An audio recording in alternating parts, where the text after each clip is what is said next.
Back again, that's a little too zoomed in, and that's the back side of what we got going on. Okay. Let's move these completed German tanks out of the way.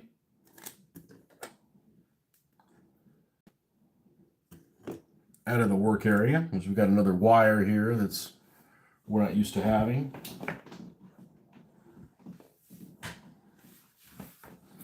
Okay, so we've got these Africa Corps vehicles that pretty much dried, along with a couple more turrets.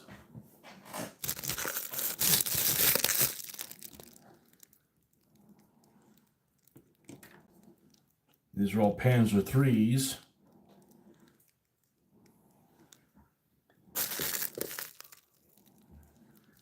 For the Africa Corps, and that's what we're going to be working on this evening. We primed them earlier today. We gave them a gray overspray.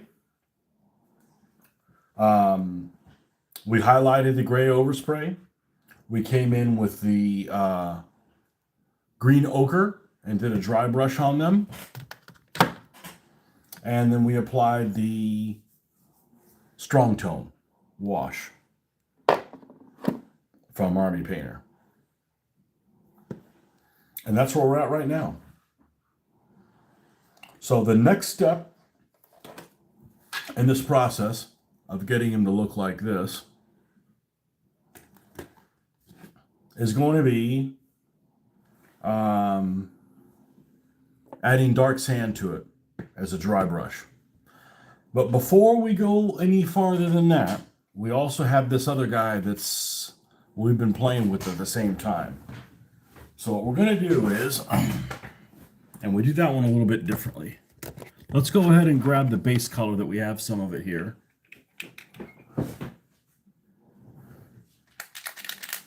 The Dunkelgelb.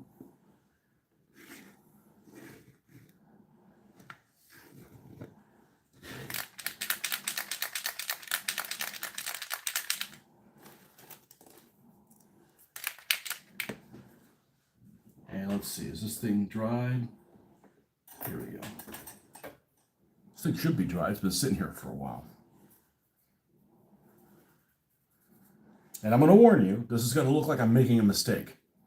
Like, what are you doing? No, don't do that. Trust me. We've done this several times before. So we're going to take, this is the base color that we dry brush this guy in.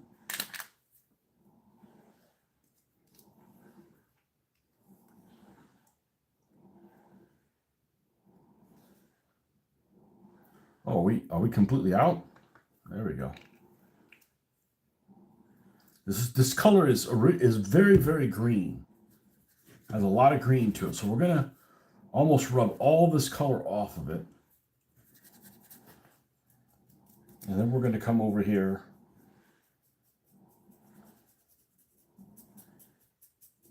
And we're going to soften these lines. We're going to ignore the tarp on the top.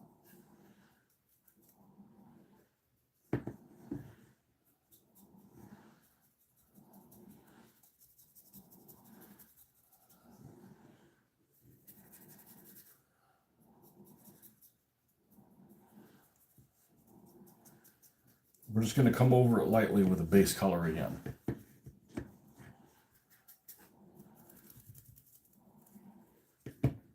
That's the problem that I say this stuff isn't good to brush paint with, because it's extremely watery.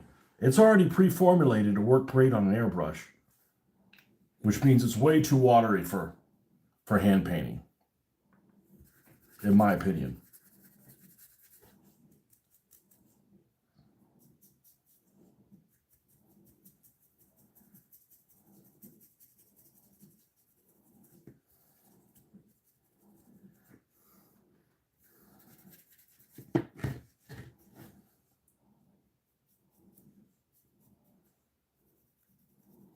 Now we do these vehicles, these are actually done a more standard way than the Africa vehicles. The Africa vehicles are the exception. So what we're going to do is we're going to dry brush this base color. We don't want to cover up the camouflage or anything. We just want to add more of the base color in there. And then we're going to lighten this base color up with, God, it's been a while. I want to say it might even be dark sand. It's a similar color to that. Yeah, it's got to be dark sand because otherwise it would be buff, and that's not what it is. So we're going to take, once we have gone all over this vehicle lightly, we're going to mix dark sand in with it, in with this color. That's what I would be doing if I was using green or something like that. Even if I was doing a green Russian vehicle, I'm going to be mixing this color in with it.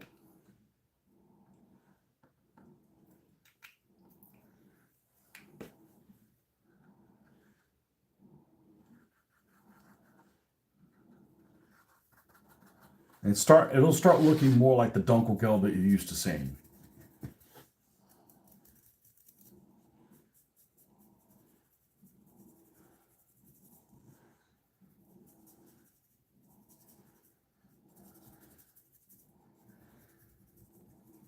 Because if you were to paint this color already how it is, you've got soot, you've got dirt, this thing got muddy, and then they rinsed it off. It's still got undertone colors. And that just helps kind of getting everything in the same page.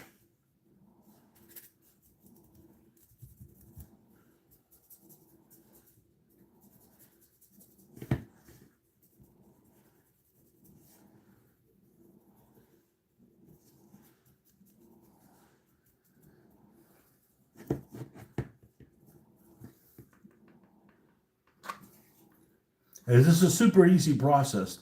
The pitfall it has is there's lots of times during the process where it looks like you're on the wrong track and it's not going to turn out how you want to. And that's because you can't really tell how it's going to turn out by just one step of the process. It's the culmination of all the different steps that you end up taking that actually is going to give you the results and the look that you're expecting.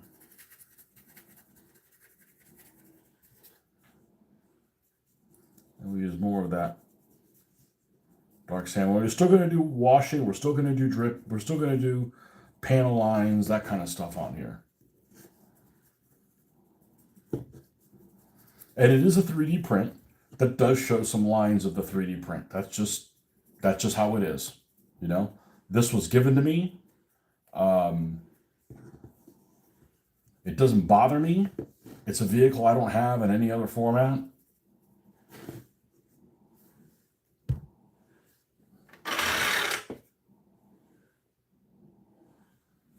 So now we're starting to get more of what you would expect to get color-wise.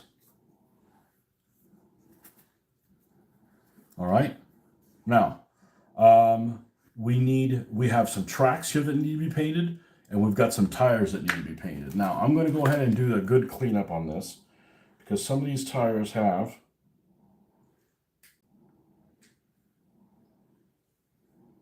some extra little pieces on here.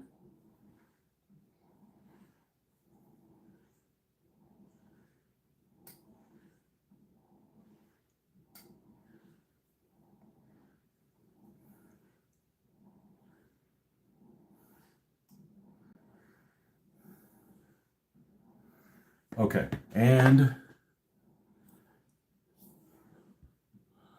okay, now we're going to, I like to do the tires first. So we're going to go ahead and rinse this. Let's get a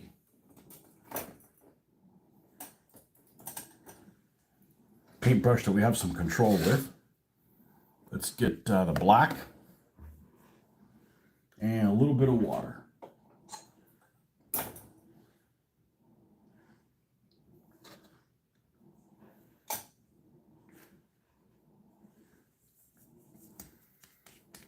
And we're not going to squeeze this out. That's a good way to make a mess.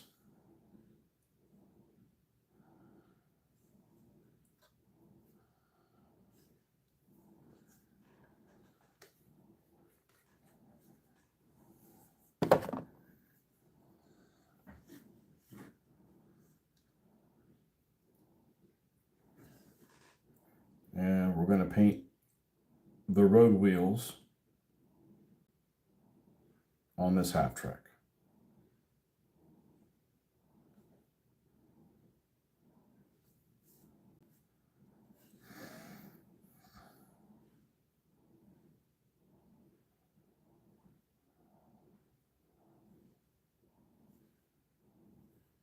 I actually fired my computer up because I know there's lots of different versions of these German half tracks with what kind of markings they have. Some of them have literally the whole side of the vehicle painted white with a red cross on it. I don't know what we're going to do yet. We're going to take a look at some photos or some examples of it. See if any of it rings a bell or.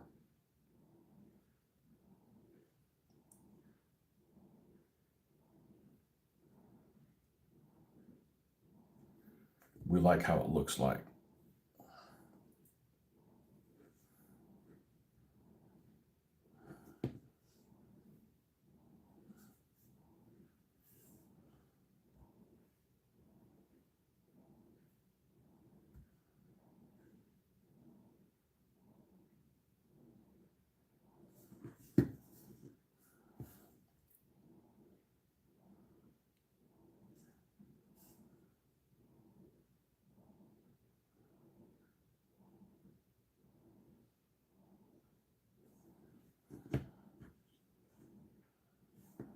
Okay, we got to get the wheels in the back, but we're going to use a smaller brush for that.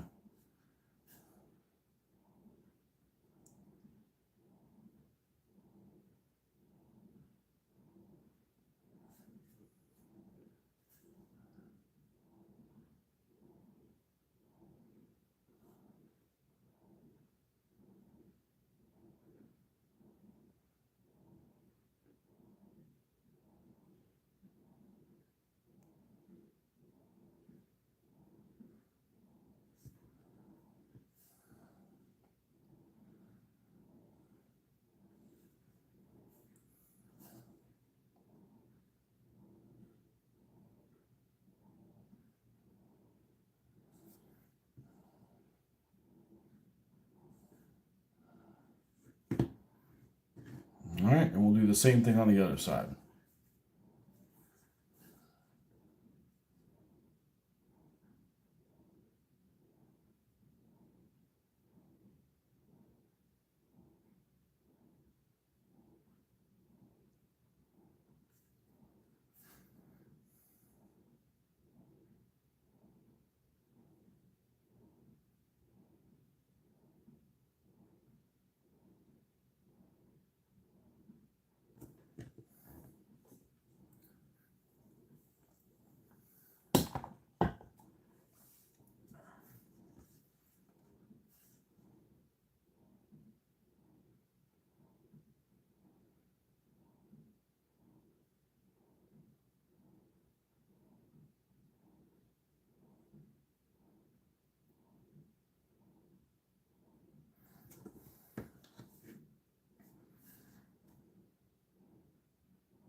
All right, now that's all we can do with. Oh, we got to do the big wheels on the front.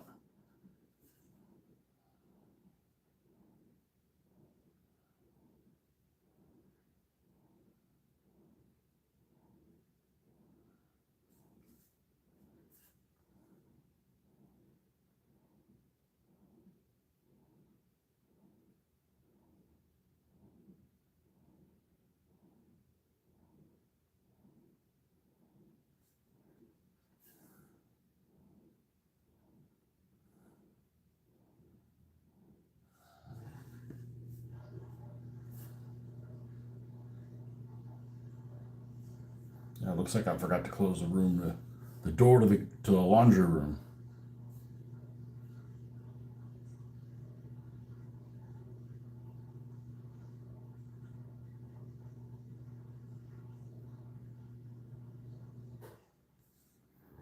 Okay.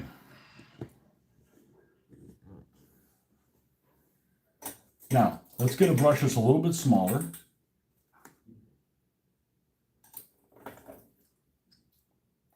This one, I got a little bit more control with this one. How did I make these models? So these are 3D printed. This actually was, I recently took a trip to Spain, and a guy that I met on Facebook met me there, and we talked for a long time, and he actually brought me these miniatures, and he actually prints them. I don't do any 3D printing, never will. I got enough on my plate, but these are available on the internet to 3D print, and they're 3D printed in resin. These are commercially bought. These Panzer IIIs are commercially bought from someone who 3D prints the design. And yeah, I do plastic models, 3D prints, but I just don't do any 3D printing myself. Just like some people print and they never paint. Well, I paint and never print. You know, by the time I get the hang of printing, whatever printer I'm using is out of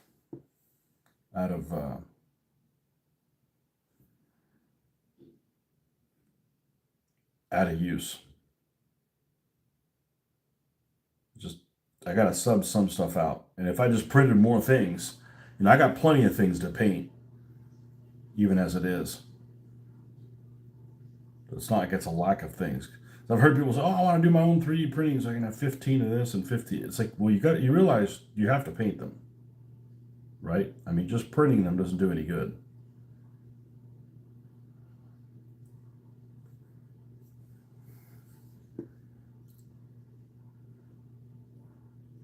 I'm just getting some extra black around the edges so we can have a.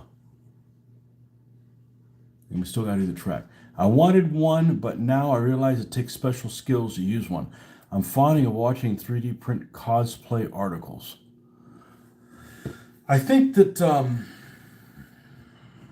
yeah, it's just there's an art to it, you know? You could probably spend a lot of time like designing shit. Like I used to know how to use CAD because I took it in college, but I haven't used it in shit 30 years. So it's different now, I'm sure, but you know, if I'm doing that, I'm not painting stuff. So, you know, you just got to let the experts do the stuff the experts know how to do.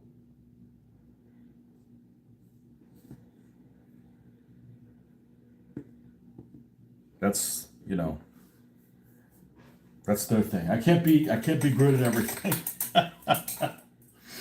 There's just not enough of me to go around. All right, now we're going to paint the track, which what I like to use for this rusty track, old rusty track, or that's got dirt in it, is this German camouflage black.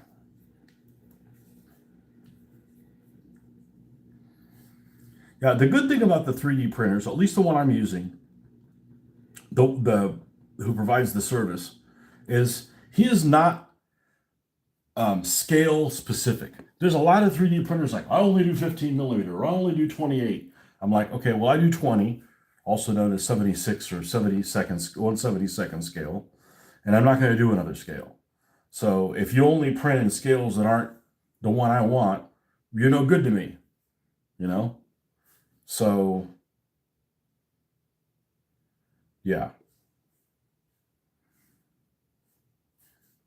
As a matter of fact, the designer of these tanks, he's a guy they're specifically designed for 1/56 scale, and he was surprised that they were able to print in 1/72 so well. They're great. They got better detail than some 1/35 scale models.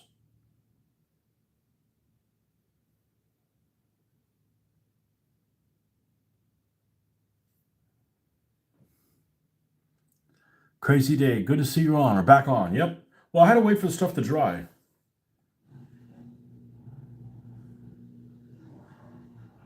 You know, that allowed me to do some of my chores here because I've spread them out throughout the day.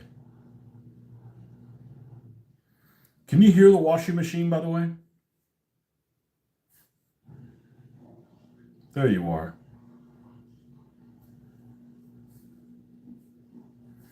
I forget to close the door to the room it's in.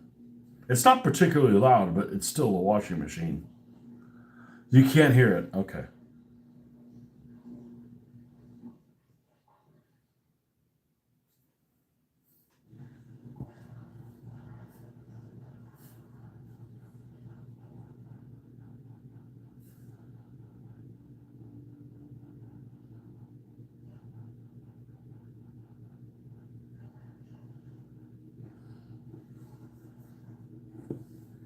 And then we'll get the top in here.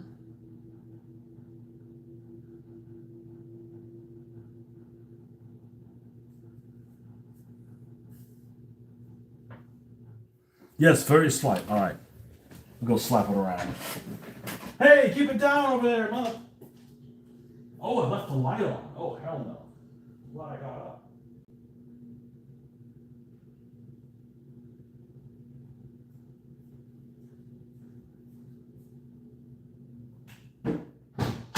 Shut up in there.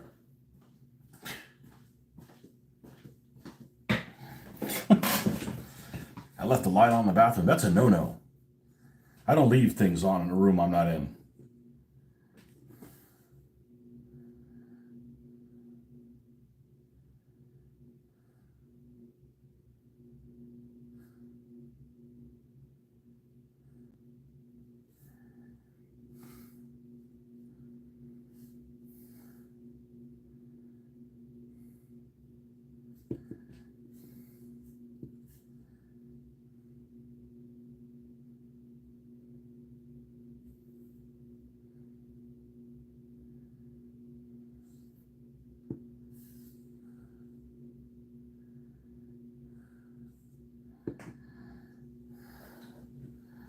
Okay, so this is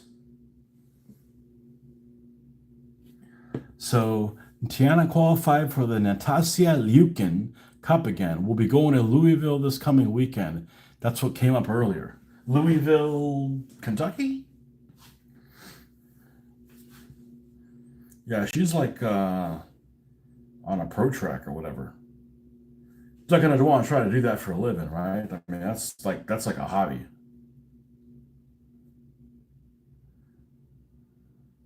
You can only do that for a living if you're like if you live in an Eastern Bloc country and you're pumped full of steroids or something.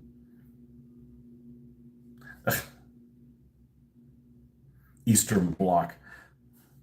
You could tell what age I am. It took me a long time to stop saying West Germany.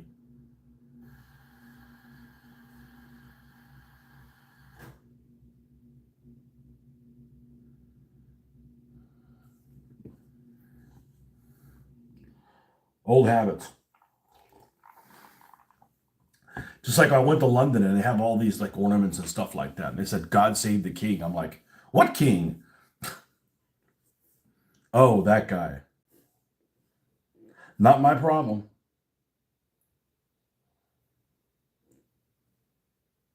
The 251's looking good. Well, I hope to put a smile on Jose's face. He was nice enough to print these for me. Um, it would bring me great joy if he likes looking at them.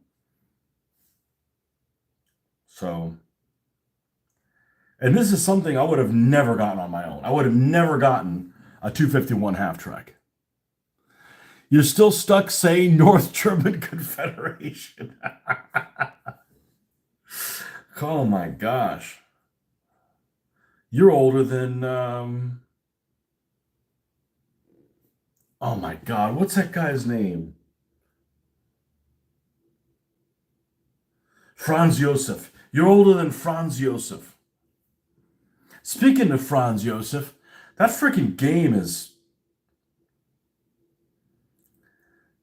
difficult. And man, I thought I was poor. This guy's super freaking poor, man. Heinrich is really poor.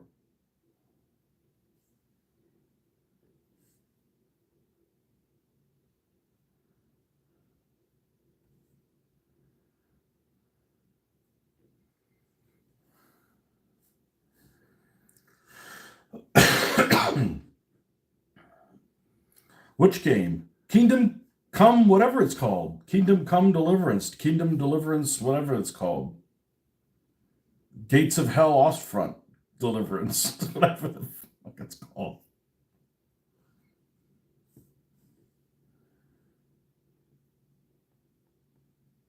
It's super hard. I was like stuck in this castle, like, all right, you got to get out of the castle. I'm like, so you got to either like dress up as a guard. I don't have any lock picks. So I got to sell my soul to basically buy some lock picks. I do not know how to lock pick things. I was a lock pick master in Assassin's Creed. I don't even know what a lock looks like in this game. I'm like all elbows.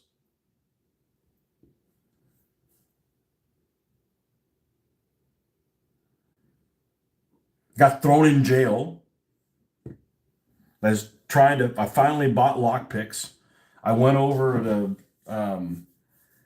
I'm trying to sneak in and, say, well, to get out, you got to, if you look like a German, if you look like a soldier, I won't stop you from leaving. So I tried to steal some soldier things, got thrown in jail. Next thing you know, I guess I got exiled and I'm outside the town. So I'm like, cool, I can walk, but I don't have a horse. Well, this is taking forever. Meanwhile, I'm having trouble figuring out how to even draw a sword. I know I got a sword with me, but I'm having trouble drawing it. Things are not going to go well. Yeah, well, it's actually worked out okay because I got outside the freaking town. Like I couldn't get out of the damn town. I like walked around the whole village, Like the only way to get it out of the town was supposedly dress up like a soldier. I don't want to do naughty things, you know.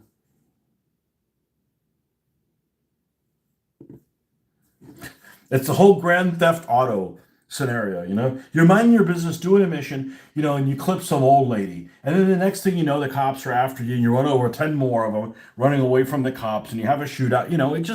It just exacerbates itself. Okay.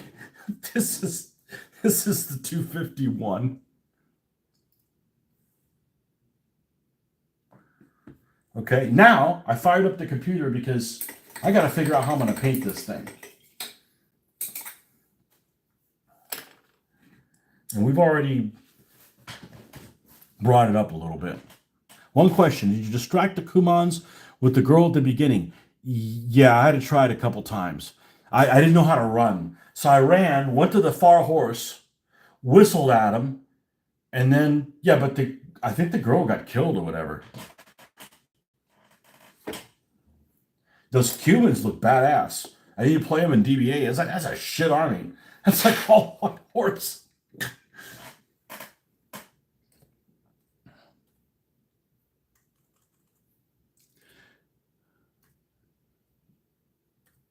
Yeah. What happens when you cross a Mongoloid with a Russian, a Kuman?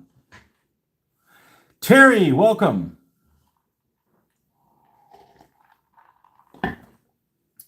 We're going to look at some pictures. I could probably, let's see, let's move the Valentine out of here. Let's move this out of here. Let's move this paint out of the way.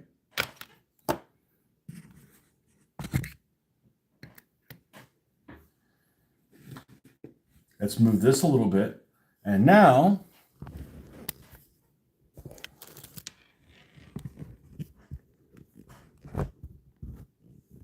should be able to look at what I'm looking at. Of course, I won't be able to see the screen, but you guys aren't in the dark. All right, let's switch glasses because these are super zoomed in. And let's kill this light. All right, let's open this up a little bit. All right, let's do a Google search for, I believe it's an 8. SDK, I can't read the keyboard. Z251/8 ambulance. And let's look at the images. Okay, this is what I was saying. There's some that are the whole bloody thing, like the whole side of it is like painted white. This one doesn't look too bad. It looks terrible with the gray. It's a bit much. I mean, it's got it on a tarp. It's got it on the side of the vehicle. It's got a tarp on the front with, The don't shoot me thing, that only works on the Western Front. Russians didn't give a shit. They shot them up anyways. Of course, the Germans probably do the same thing too. There's like no quarter. Here's an example of it.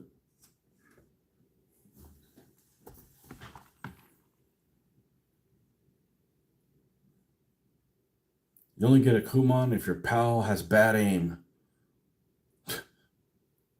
Thank you from Paris. Do I still play DBA? No, I've stopped playing about 2 years ago. And I'm never going back. I did 18 years of it and I can't make it better. My videos will still stay up though. Just got too frustrating. This is ugly as shit. This completely. I don't want to do that. I don't want to do that. What's this over here?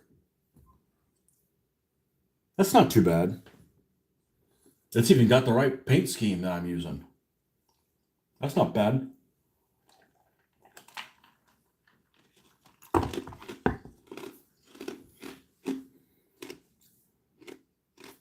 That's a possibility.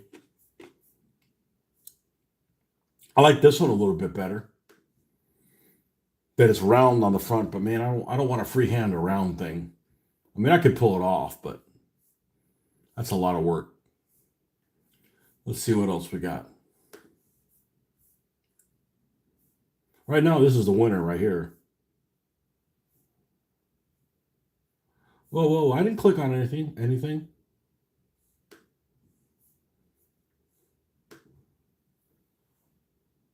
Oh, I like that on the back. I like the wambulance thing on the back. So it looks like this entire side is painted white. Okay.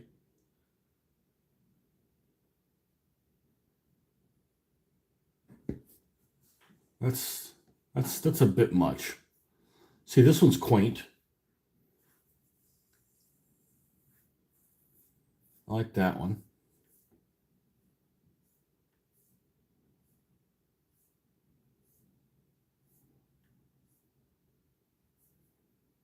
Sprue Brothers. Oh, they even have one for North Africa.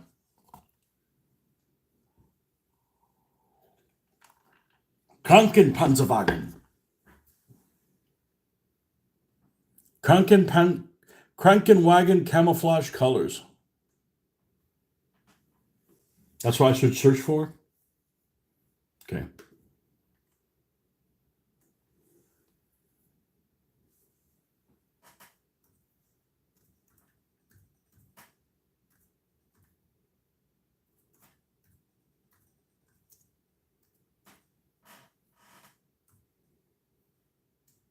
Oh, that's such a weird. I believe it's camo.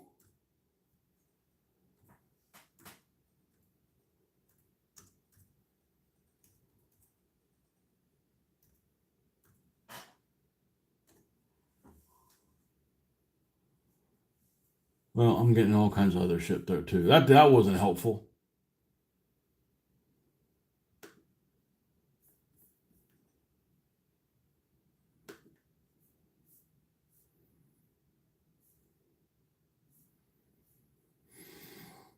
Oh, this is nice.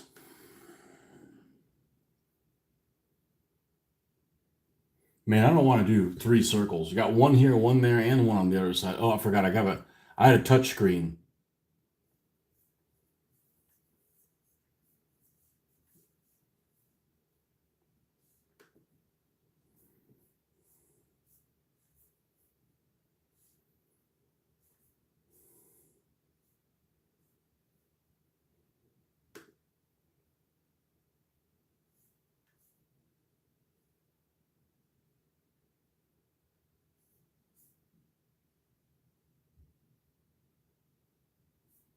What's this thing? Hmm.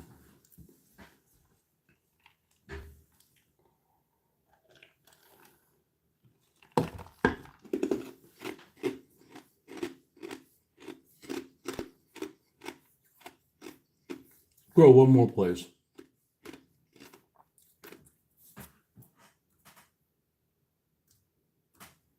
I almost put shapeways. Shapeway's closed down.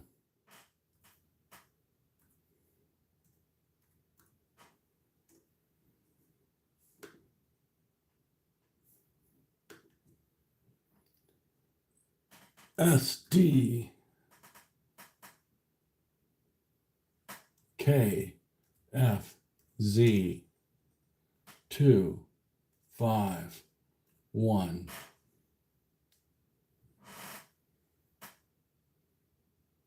slash 8.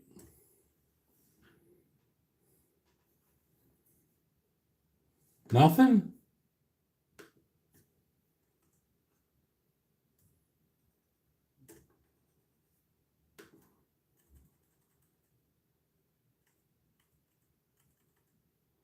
What happened?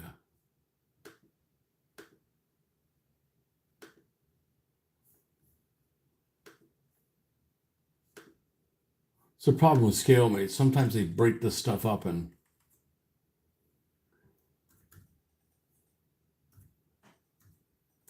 all right, it was giving me suggestions as I was typing. Why isn't it doing that anymore? Damn you, internet!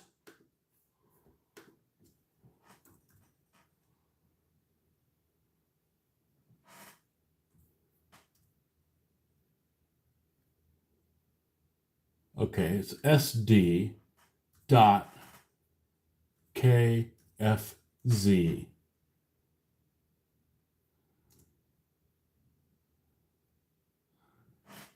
2 5 1 slash 8. You don't like that. You don't fucking like that. Let's search that. All right, now let's see if there's a subcategory here.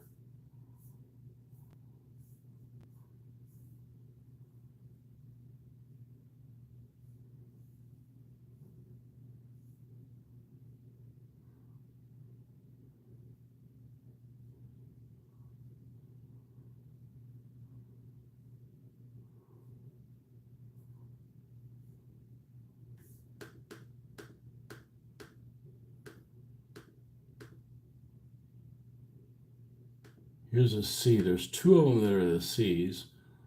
Let's click on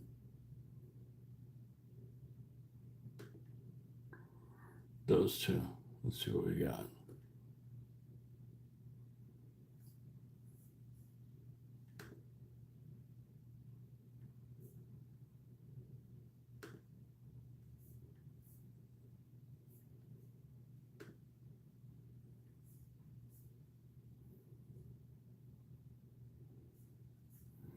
See if they happen to have a D.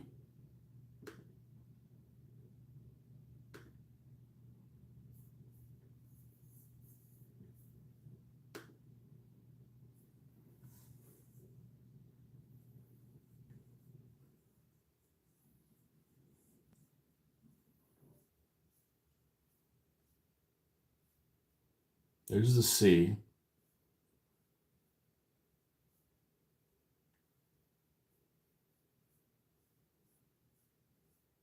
What if I looked at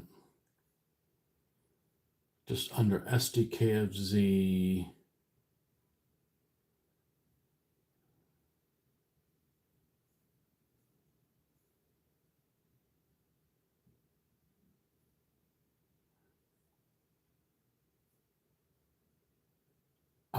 D. All right. Let's see if it's a Stukazufus.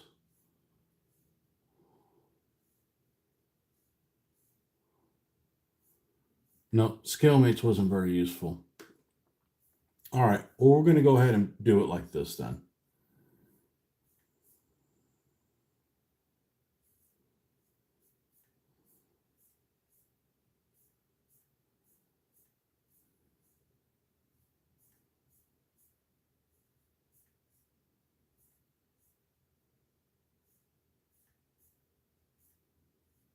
It'd be nice if I found it again.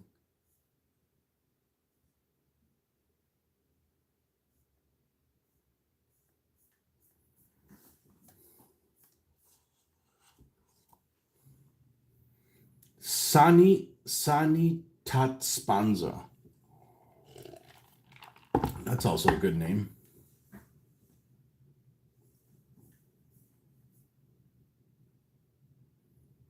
This, we're going to do it like this one. Okay.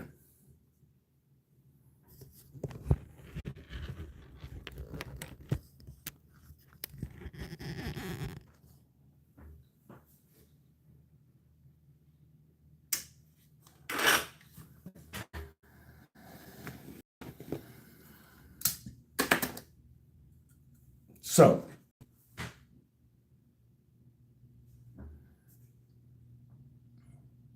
right.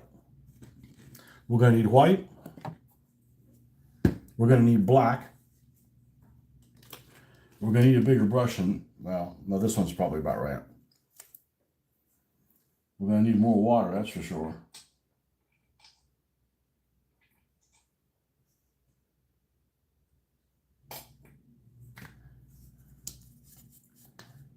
Get the white out.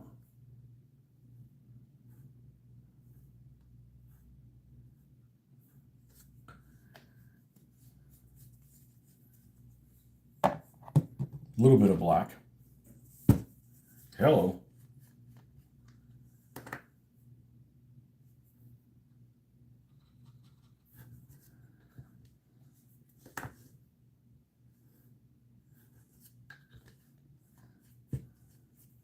All right.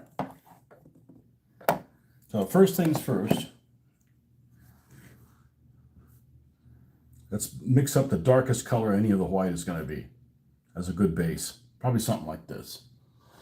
The one on the sides goes from this line here all the way to 3/4 of the way on this box.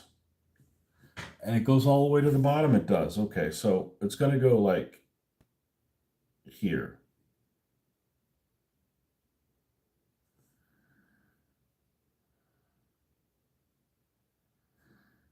Here. This whole area in between here is going to be white. Okay? So let's get it on.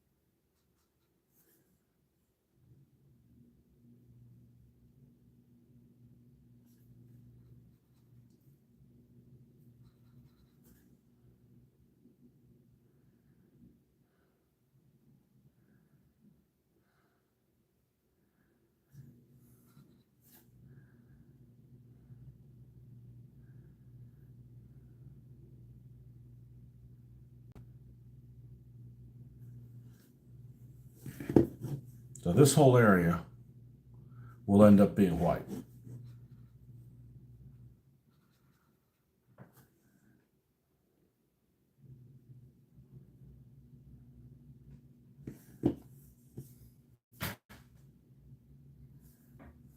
We're gonna need more black.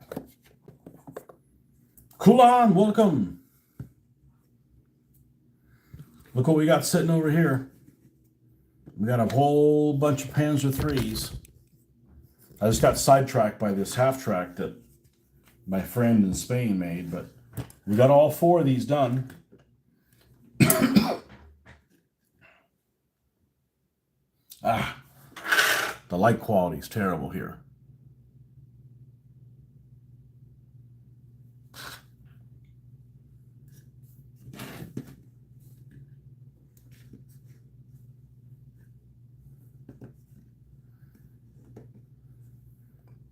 So what we're going to do is,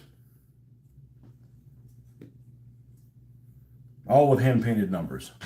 So what we're going to do is, yeah, see, that's actually better. There we go. That actually looks better. So what we're going to do is we're going to do these other 4 the same way to this level. And then we're going to put the little bits and bobs on them to make them all different. So I got an H and a G. I got two more H's and two more G's, and then this group will be done. So and all the H's will have a one numeral. They'll all be first company. All the G's will be second company. So this little casting that I'm working on definitely is. I want to say I recognize it. It's from something on War Game 3D or something like that. I've seen it before. I've seen this particular casting before of these half tracks. Okay, same thing. We're going to go to this side. And the white's going to go, I'm just painting something a little different for variety so we don't get bored.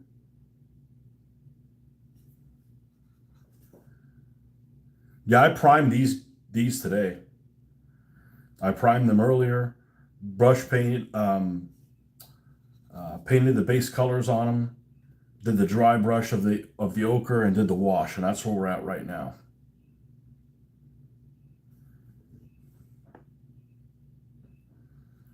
I have more than well. You just do you paint or you're just designing stuff?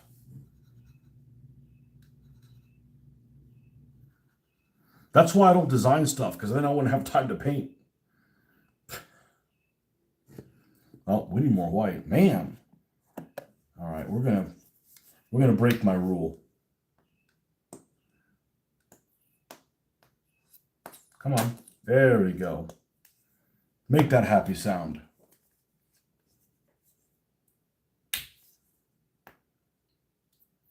Come on, you can do it. There we go. All right, now.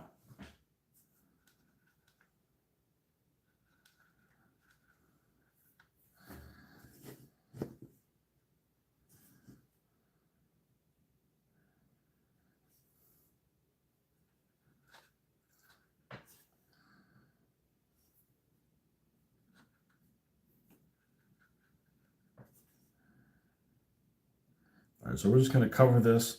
And I paint really, really light because I end up putting a lot of levels of it. So each level needs to be thin or you end up covering up the wonderful detail that whoever designed this vehicle decided to put on there. And you're doing it a disservice. Okay, so that's going to be white as well. All right. And we're going to have a circular one on the back and a circular one up here. Okay, the circular one on the back, I'm just going to center it on the doors.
Okay, that kind of gets, we're probably going to have to tinker with that some.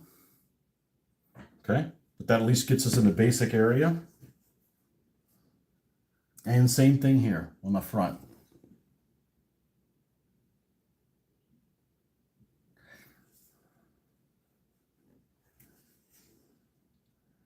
This one's actually not overlapped on top of the hatch per se. It's over a little bit and it's under a little bit. So in other words, it goes from here to here.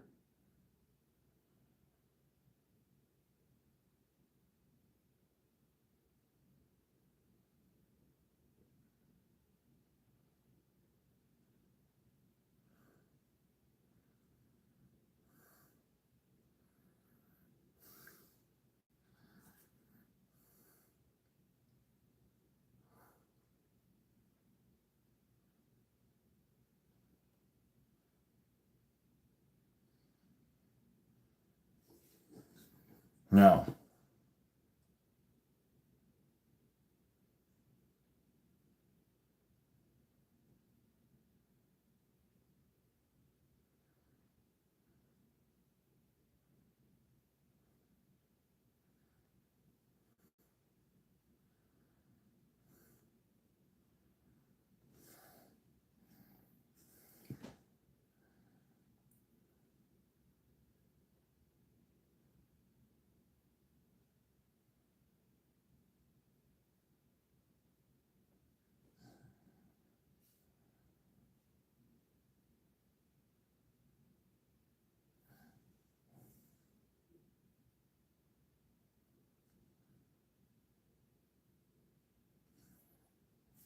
we're getting there. We're getting real close. But the whole trick is you can't do it in one pass. You need to adjust it. You need to look at it at a distance, see how much space is showing on one side, have the mixture of the paint where it flows well, it doesn't catch on anything. I mean, I'm using craft paint. Like, you know, the good thing about craft paint is it's extremely flat. And we're going to seal it with flat, with a matte finish. But it's nice to see some of the results of what it's going to end up looking like before the point where you're going to matte finish it.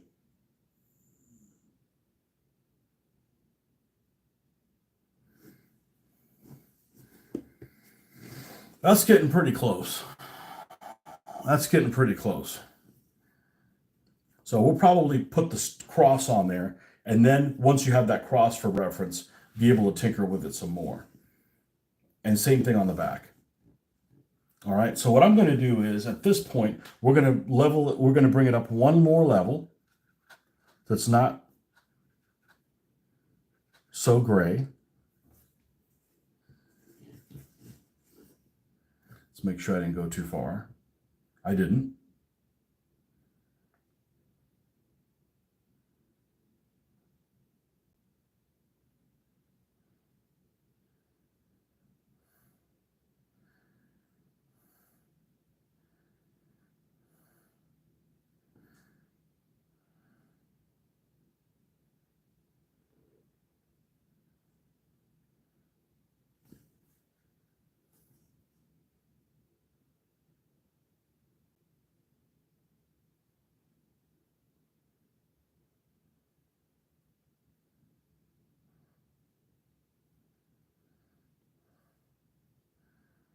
And I'm going to leave a little rim of the darker gray on the outside.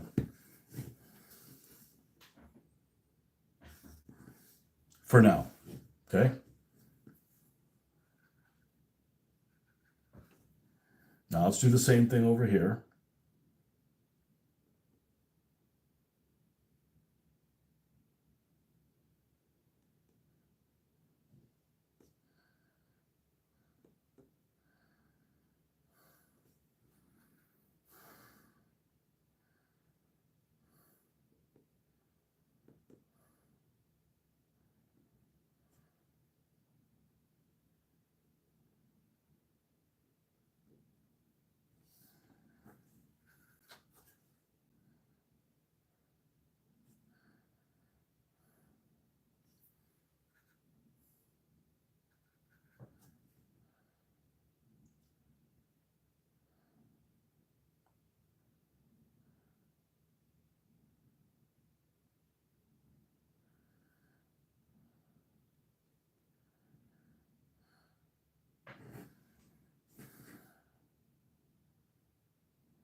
Okay?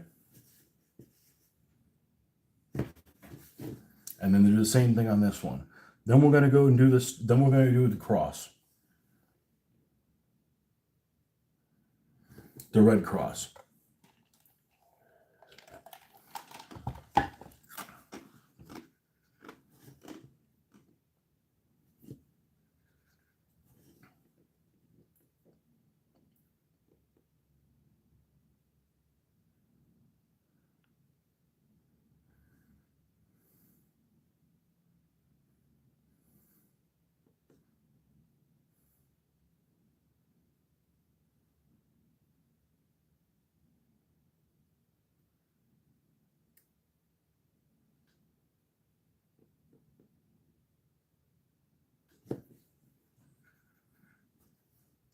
And then while this is drying, we're going to hit the Panzer threes.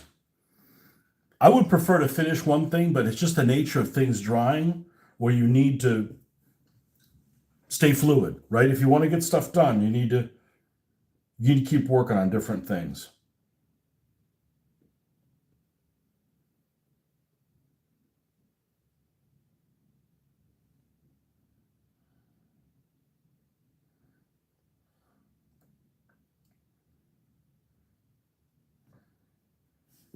And I'm going to do the same thing with the back.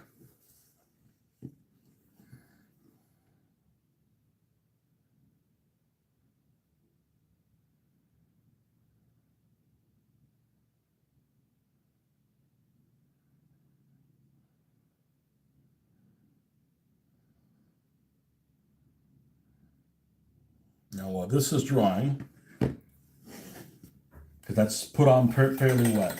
It's put on there fairly wet so they keep the flow going on here. We're going to get our dry brush back again.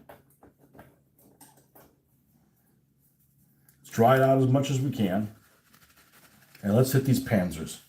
Let's hit Kulan's panzers. Okay, let's get rid of the turrets. Let's move the turrets off to the side. we can grab these with our hand. We're going to grab dark sand. And we want to do this before we paint the road wheels. Because on top of the road wheels, I only want pale sand. Because otherwise you have like none of the black showing. And I don't really like that look.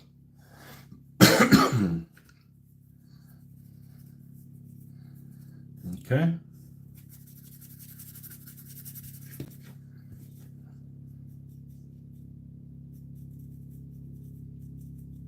Low-flying aircraft. Yabos.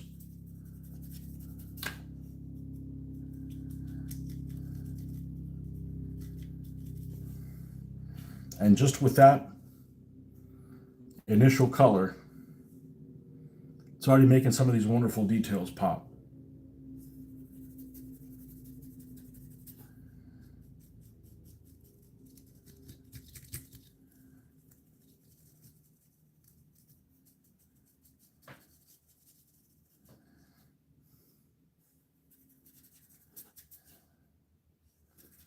We're not painting the track yet. Track will be next. The track and the road wheels will be next.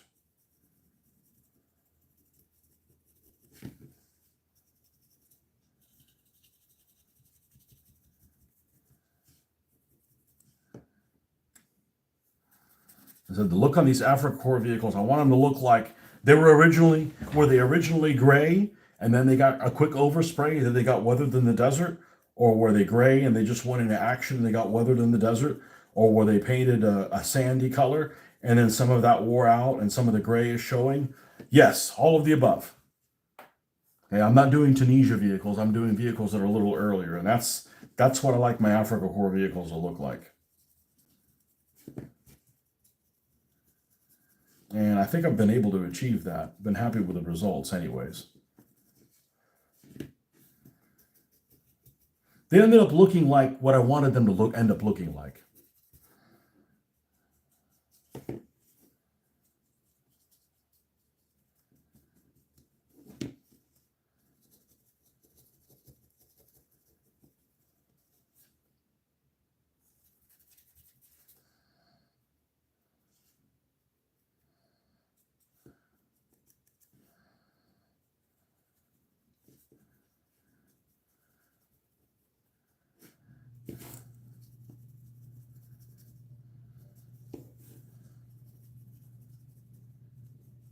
So far right now we've got a black undercoat, Panzer Gray, the Sand Growl highlight, yellow ochre dark dry brush,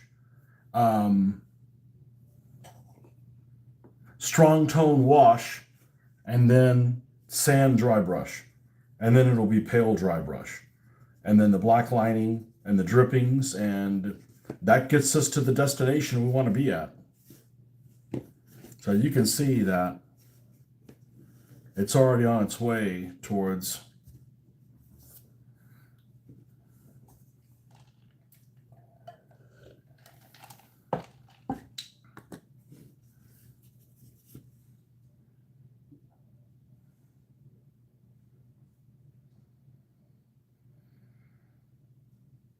Man, these things have an absurd amount of detail.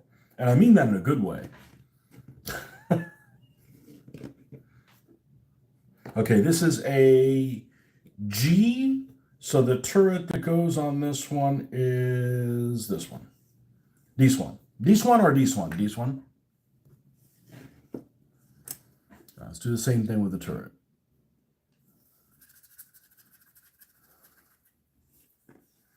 Make sure we hit the edges.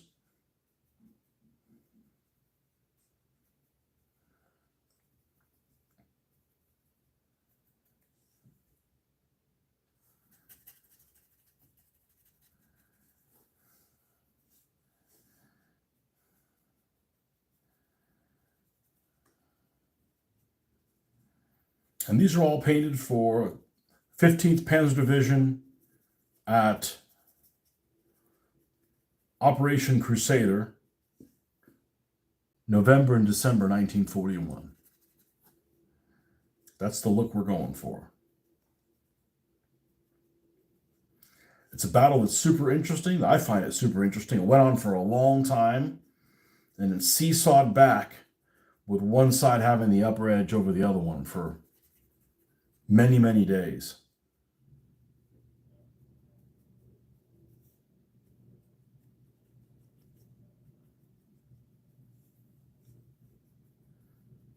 And arguably, it was Rommel's first defeat.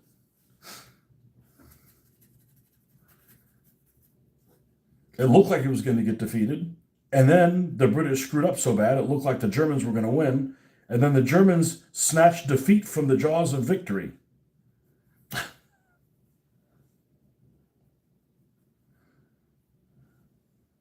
Look at that. Look at this. Look at this. This is, I haven't painted little bags on her yet. This is just so freaking beautiful. And we're not done yet. It doesn't do it justice.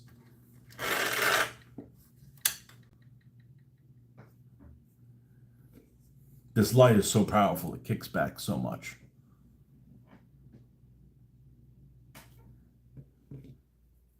Absolutely amazing type of contrast on there. Let's put this little guy on here. And these turrets move so freely. There's like the perfect amount of space on these.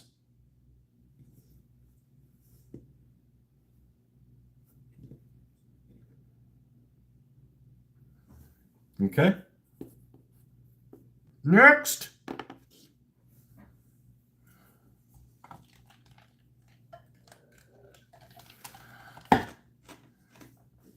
This also a G? No, this is a H.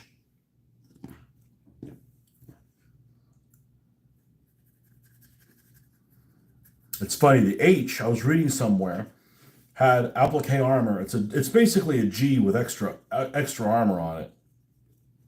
And the next version after the H was the J. And the J had one piece, we're talking about the hull now, had one piece of armor plate on the front of the hull that was thicker than the one in the G, but not as thick as the two plates on the H. So the H actually has more hull front armor than the J does by 10 mil. I believe the J has 50 millimeters front, and the G, I believe, has 30 plus 30. Something like that. Like, it surprised me. Like, whoa.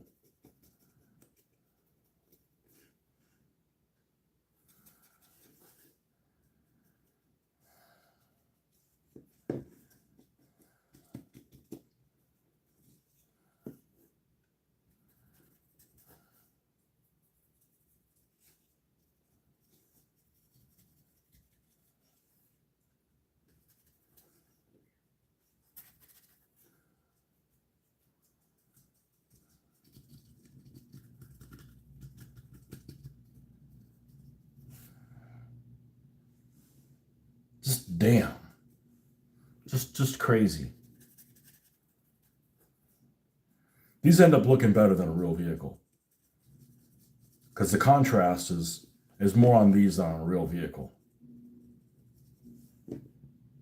which also means a real vehicle is better camouflaged because it's, it's more uniform colored. It could blend in.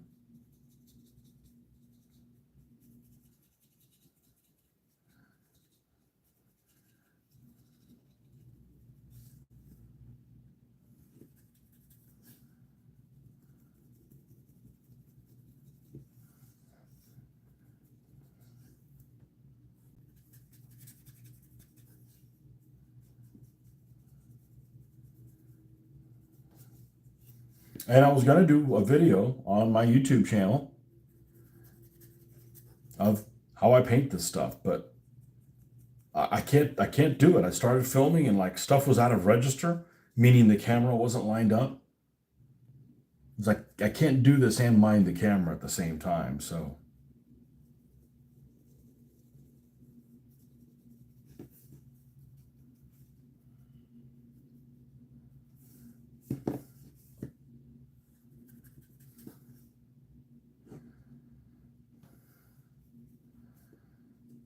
but all these Navicorps vehicles have everything hand painted on them. The Balkan Kreuz is hand painted. The numbers are hand painted on them. The Africa Corps palm symbols are hand painted on there. Because what happens is in a lot of the size, a lot of times this little side hole here, okay, this hole, the distance between the fender and the hole is so small, you can't get a Balkan Kreuz that size. Or if you would have to like, okay, let me get them in 15s, and then use the small ones, and then mail order them, and then gotta pay for shipping, and then I gotta wait on my project until they come in. And I'm like, okay, well, okay, we can't just sit here and wait and spend, that kind of money on like shipping for all these items. So let's just hand paint them. And the same thing with the numbers. There are very specific numbers that the 15th Panzer used in North Africa. Actually, very specific numbers the 21st did also, but it's just they happen to be different. These are all one big numeral, and then sometimes they had a bunch of little numerals. So this is tank 211. It's got a big 2 and then 211 small right there. On the back, same thing. Now, sometimes they didn't have the little numbers on there, but I don't want to have 4 tanks that have what's up, Victor? I don't want 4 tanks that have exactly the same numeral on them. That's just ridiculous because I need to identify them one way or another. So that was just my personal choice. Now, 21st Panzer Division and 5th Light Division before and 21st Panzer Division in the desert, they were known for having all 3 digits all on the side of the turret and all over these vision apparatuses. So not only does it look, I think, poor in real life, if you use a decal that goes over some of these vision slots, you're going to have a problem with the size of the numbers. So if, let's say, for instance, you have a number that's, let's see, how can I describe it? You have a number that's this big, okay? And you have another number, you have 3 numbers that are this size. But the numbers in the middle end up having to go over these vision slot. So what ends up happening is when you put the decal down, the number that is flat on the turret is this tall.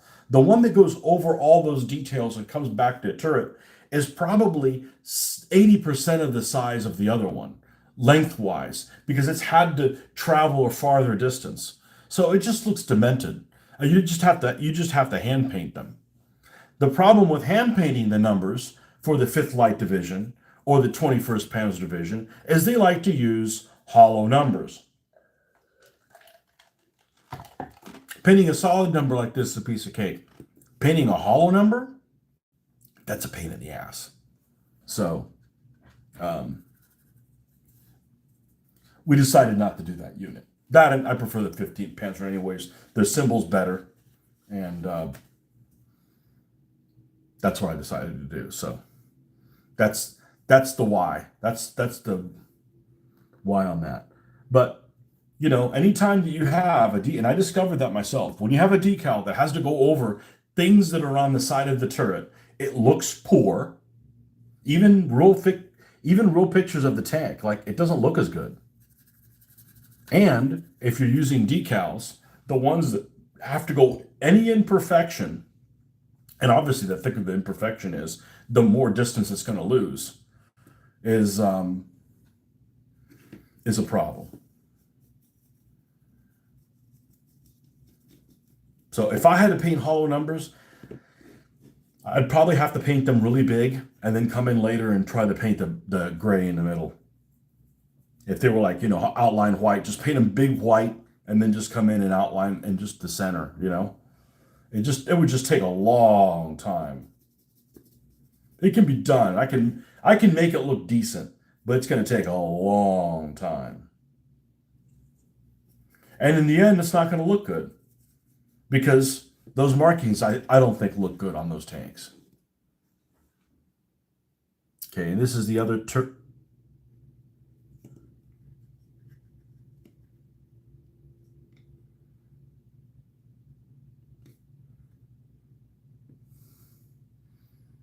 something queer as a foot. This is the turret for the H. This is the turret for the H. For one of the H's. This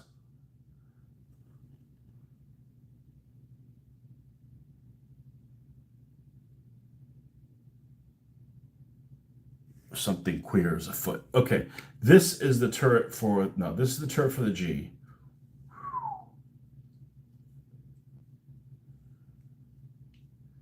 I mean, they're replaceable. It doesn't really matter, but I'd like them to be sitting on the correct one. And then this one should have the same turret. So it's not this one, it's this one. This one, no, this one. Where's my thing here?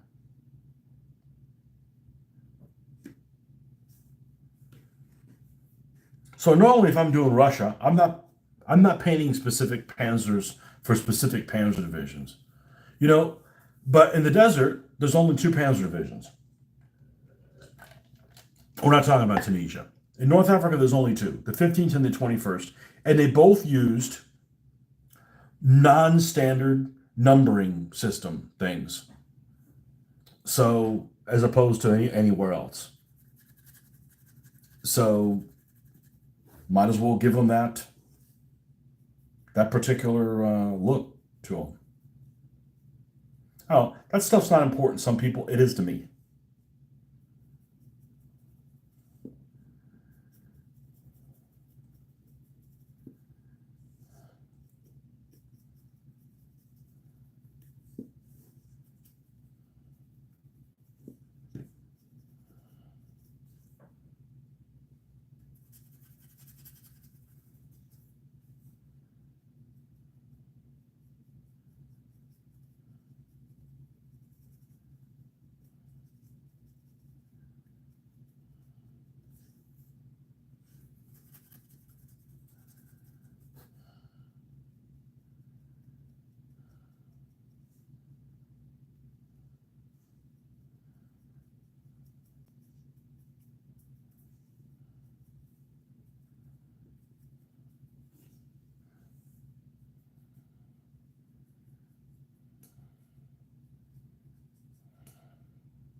All right.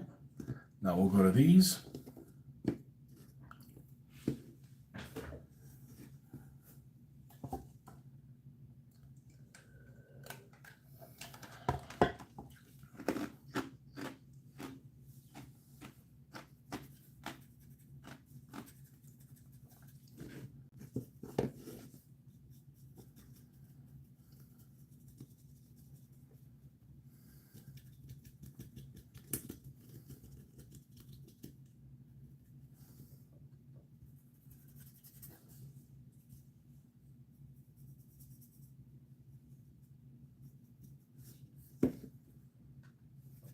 And the thing is these are turning out so well. I want to keep painting more. I mean, that's how you know you're on the right track. Just keep wanting to paint more. Now, before I do the markings on these, I'm probably going to stop and then take a look at some markings because I don't want them to all have a little palm in the same place.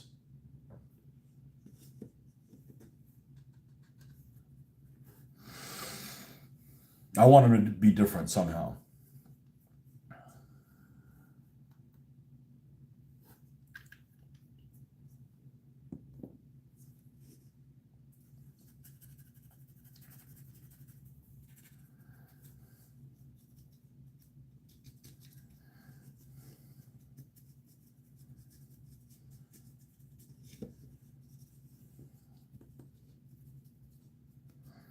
I hope one day I have this kind of control with an airbrush that I do with a regular brush.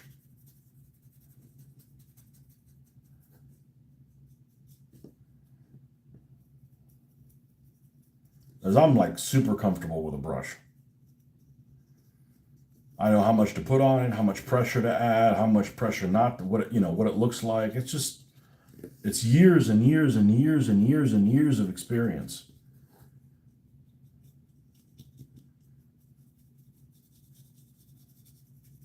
And being able to see things when you're 10% of the way through the project.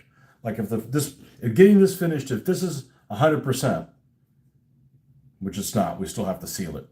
But if this is 100%, when you're 10% of the way through this, you realize you're on the wrong track. You could change tack so you don't end up spending, tens of hours on something that you're not going to be happy with how it looks like when you're completely done with it. Having the foresight of being able to see things going sideways before you actually derail it from the tracks.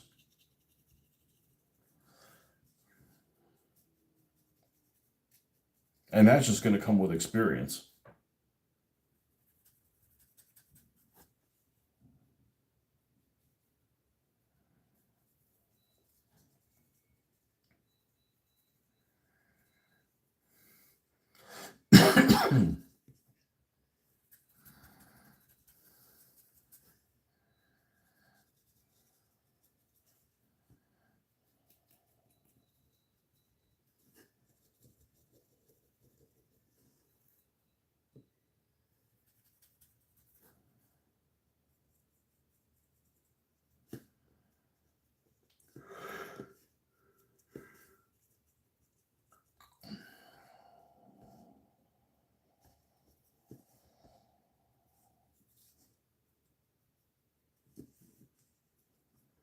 Absolutely gorgeous amount of detail.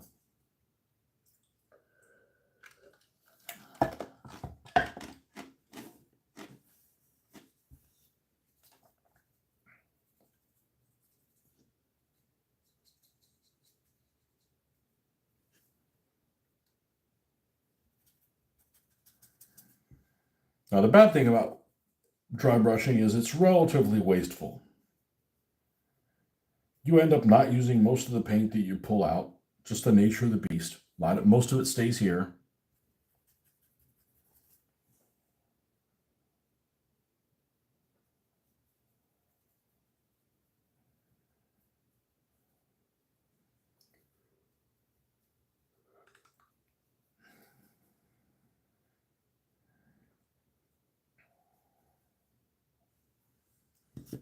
Okay, there's another one. And since we're doing holes, let's not mess up the system. Let's not mess up the system.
And I want to put them on the hull so that the turret and the hull have the same intensity of weathering.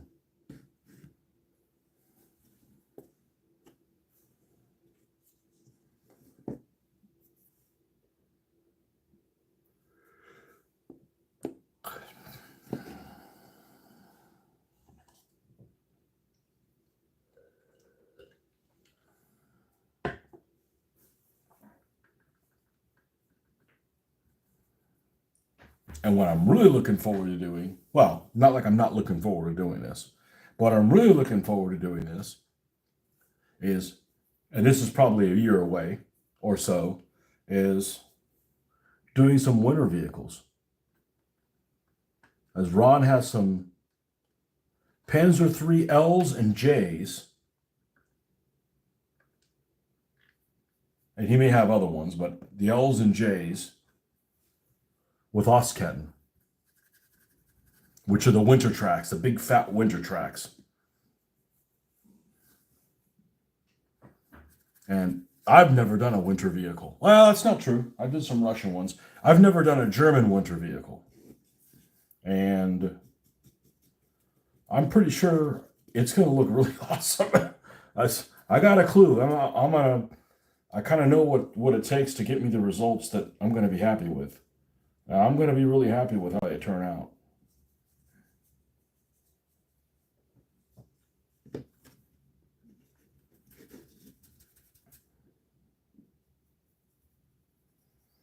And I got some T-34s that are, well, I got a slew of, still a slew of Skytrex T-34s. Even though they're 1/76 scale and they're very basic looking. They'll do. Been snowing nonstop for 4 days. Oh man, is it beautiful? You should, dude, you have a YouTube channel. Just shoot a small video of like, it's, well, you can't now. It's like freaking dark up there. It's even darker there now, but I bet it's beautiful. You got to report to work tomorrow? I know you have a real job like me. You're not off on President's Day, but I mean, you snowed out? A real job like me. You know what I mean. You're not a friggin' banker.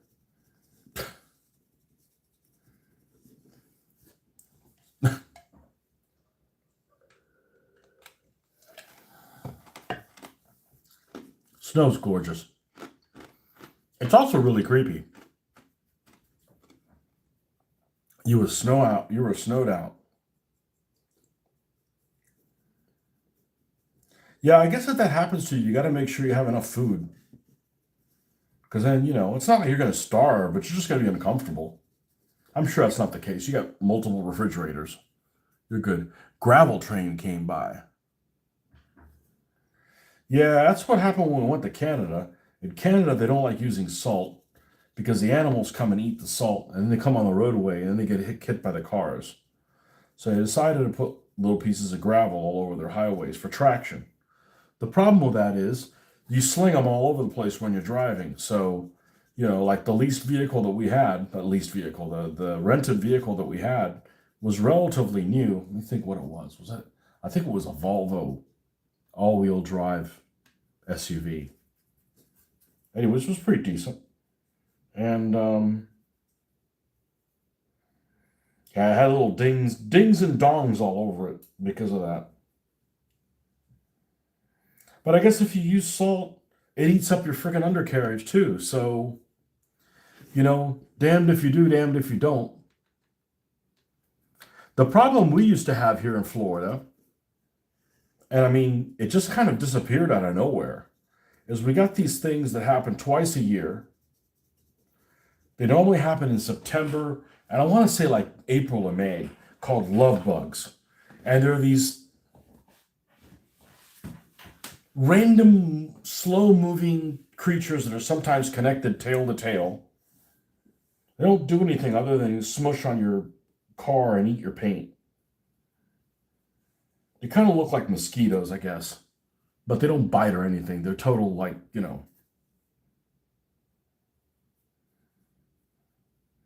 lazy ass flying bugs.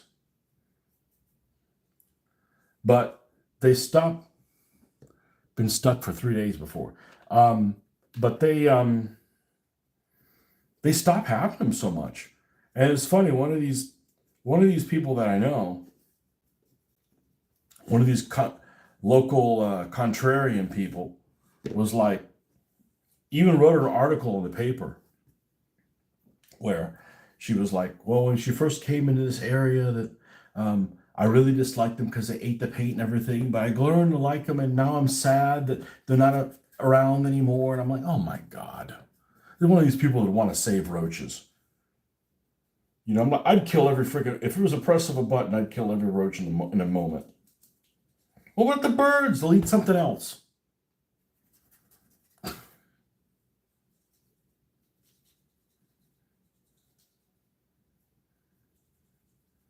So anyways, that was the big nuisance thing that we had here, was those love bugs.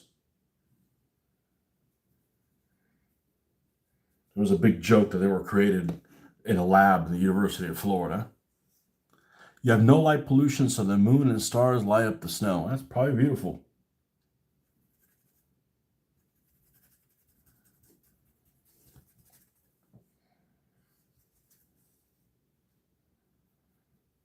We went on a when we went to Canada. We went on this canyon. This canyon that was like a state park, so it had like trails and everything. It was really, really a class act type place. And we did this tour at night through the canyon, and we had our we either weren't wearing any devices, or we had like infrared type things. Not We didn't have infrared type things. They had these little red lights and like barely illuminated, but your eyes get used to it. It was absolutely beautiful. But I told the tour guide when we get there, the tour guide is like some 100-pound wet 22-year-old female from Canada. And I go, I know this was in, when was this?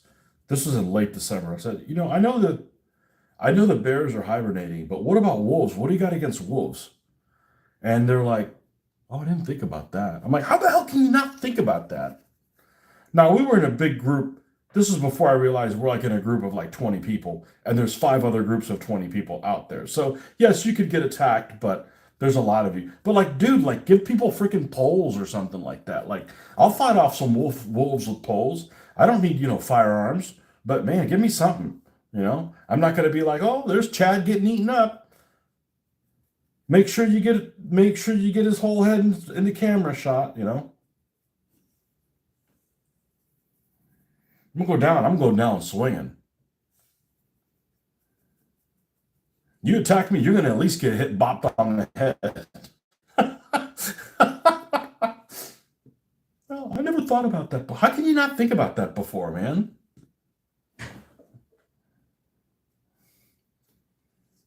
And anything out there is going to see better than you can. There's no noise out by me. Okay, so here are the Panzer IIIs from Kulan. Now we still have the pale sand to go, and the other stuff that goes with it. But now they're starting to look like what they're supposed. I could leave them like this and probably be happy, but I'm not going to, because we could do better. So we could do better.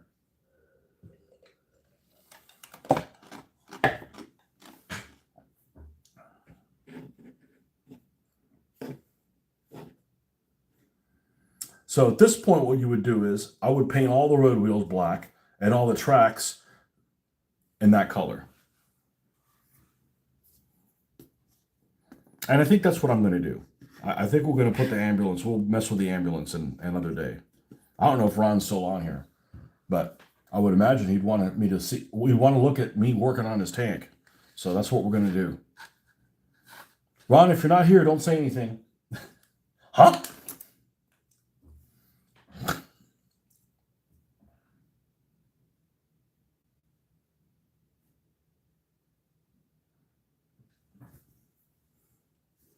I've been so far north, you don't see anything or anybody for miles on end.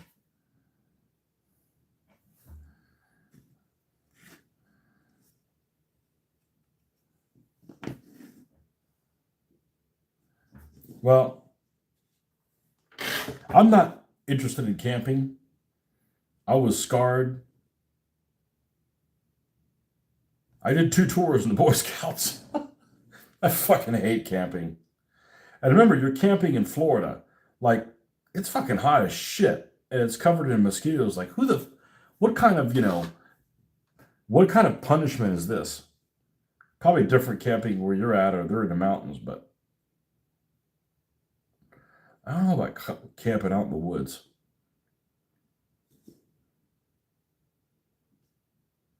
Maybe in a camper, but if there's big wild animals, I feel like, okay, there's got to be a couple people on watch.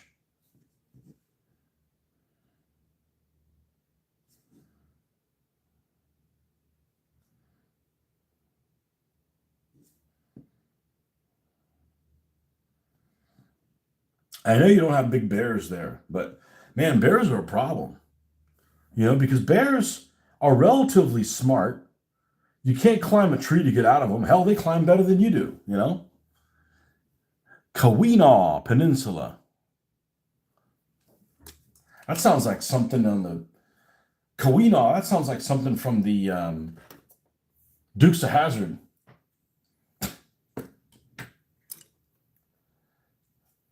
Keweenaw. Is that the thumb?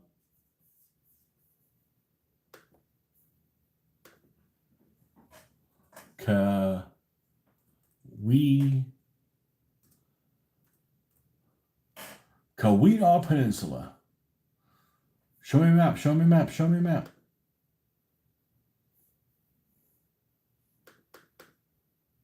Nope.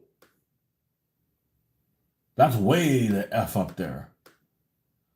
Kappa Haba. That's the part of. That's where you go out there and you can spit on Canada. Not really, but yeah, I bet it's cold there. There's that wind coming off that lake.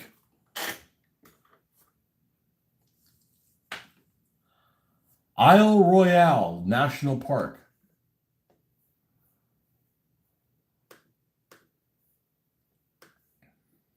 A town called Thunder Bay. That Thunder Bay sounds like something that would Rock of Ages Lighthouse.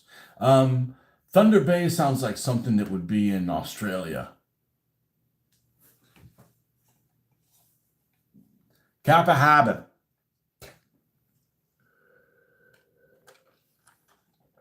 I know, you guys don't talk like that.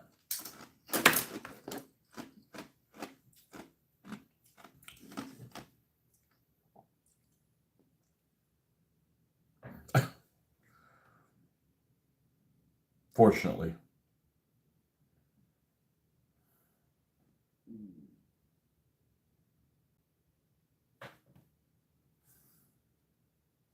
Very good park.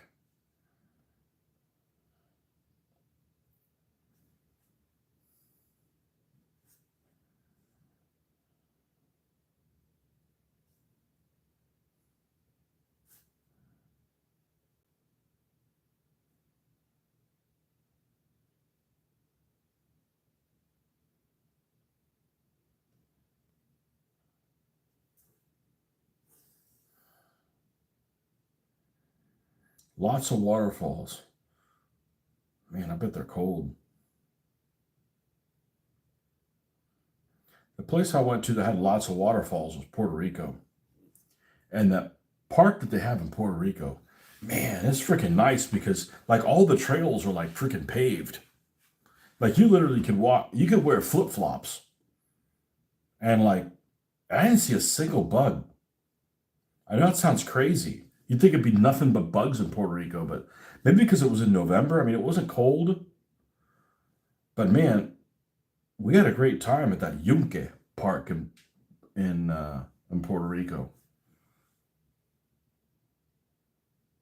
That place was cool.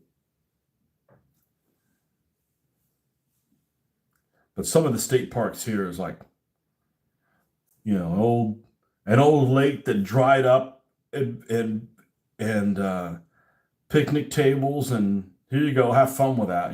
Brown ass water, that water that comes off of what are those things called? Cypress. Is it cypress? I think it's cypress. That stains everything like tea.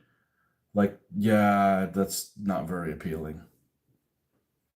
Walked on a frozen waterfall. Look, look it up in the Upper Peninsula. When we went to Canada, there were people that were climbing a freaking waterfall. We were walking on that freaking lake that was frozen, and there was a waterfall that fed that lake. That lake is huge, and it was a waterfall that not only we walk on a lake, there was thousands of people on the freaking lake, um, and there was a waterfall that fed in that lake, and the whole waterfall was frozen, and people were climbing the waterfall. Two lunatics. They weren't people; they were two lunatics. Because man, there's like nothing to fall on. You're screwed. But death, the ultimate high. You know.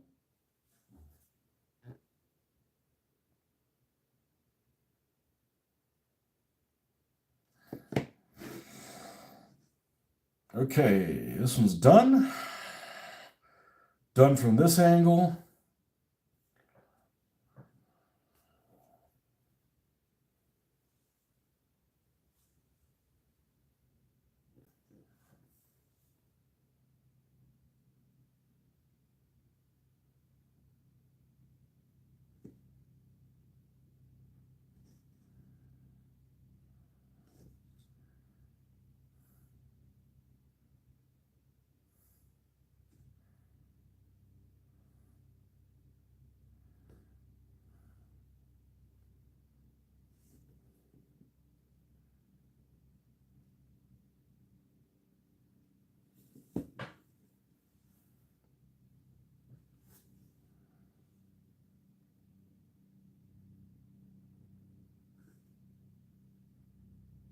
There's lots of places in this country that have a lot of natural beauty.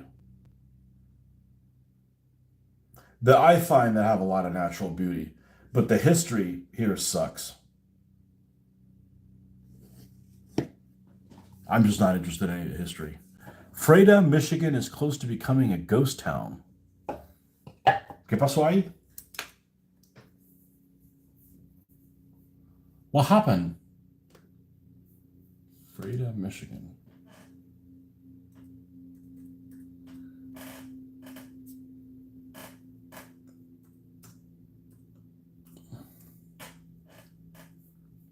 An unincorporated community, 15 miles.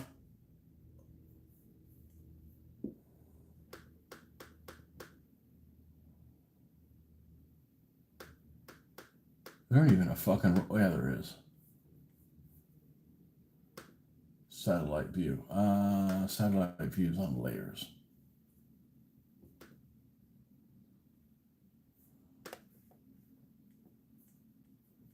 Oh, it's got a little hotel called Freda Cliffs. 5.0 rating. Oh, what's this? Concrete place? Google Mobile didn't go there. They got something by the seashore.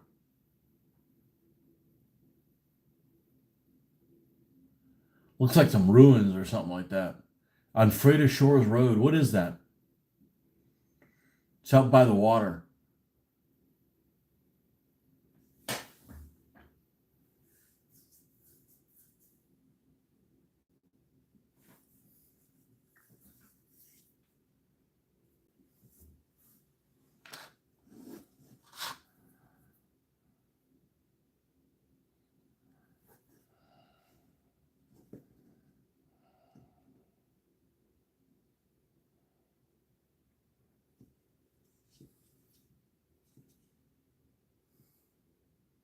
People that live there love history.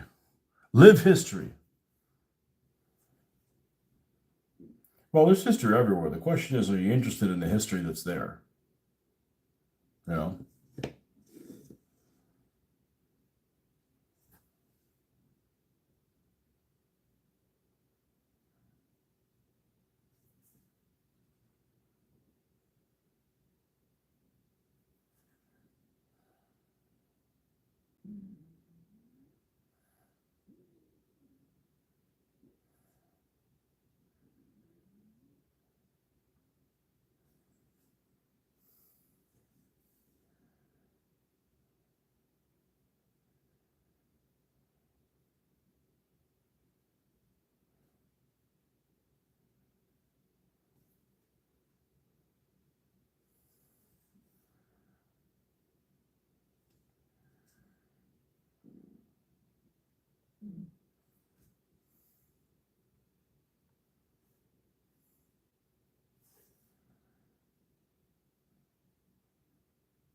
What's the state you've traveled to that you don't want to go back to, Justin? Like, man, I had enough of this place. I don't want to come back here.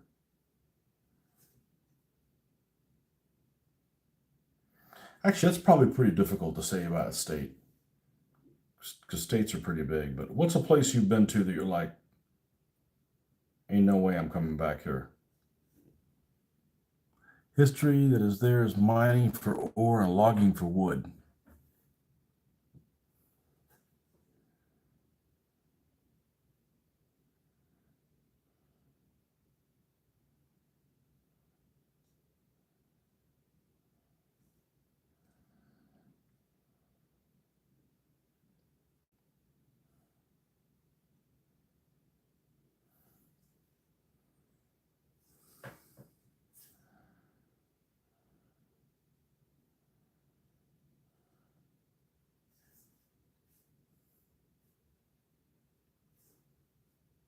California, Chicago. I don't want to go to Chicago. Chicago. I don't want to go to Chicago. California is so damn far away. There's probably parts of California that I haven't seen that I wouldn't mind going to see, but they're not any of the heavily populated areas. But if I don't see it, I'm fine too. Don't like big cities, love small towns. I don't like big cities either.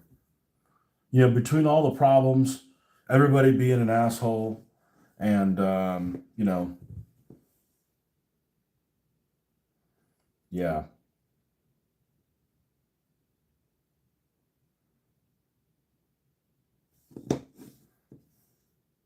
I mean, I've never lived in a city that has more than 150,000 people in it. That's probably a lot more than what you're used to, but, those cities still have suburbs. I'm a suburbia person.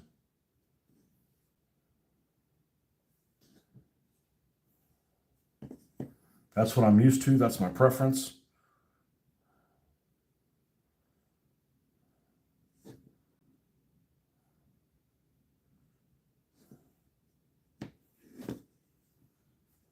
Small towns are fine as long as there's something to do.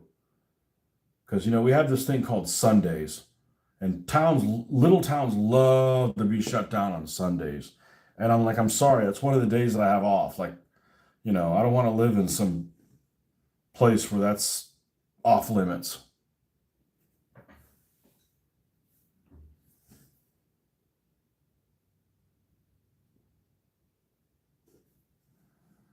What is there to do on Sunday? Go to the gas station and buy lottery tickets.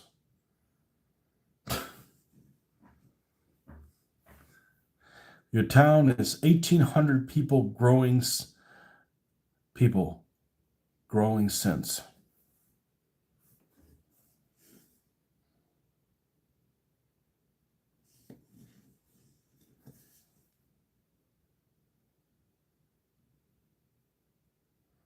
But you don't work in the town that you live in, right? Or do you? I didn't used to, but now I do now. I mean, that's not what we came. It wasn't like it was a long drive or anything. It just kind of happened. So I go to this neighborhood and people act like, "Oh, you come from the big city, boy." I'm like, no, I've worked in this fucking town 30 fucking years before you moved here. So don't even start that shit. Don't even start that shit. Like I'm some outsider.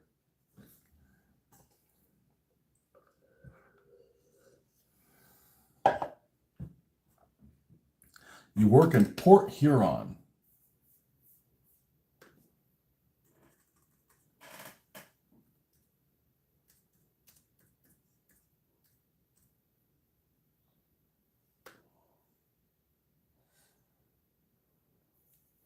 Let's zoom out.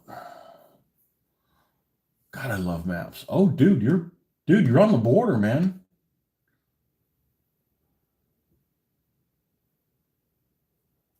Okay, you got a little bit of a drive to work every day.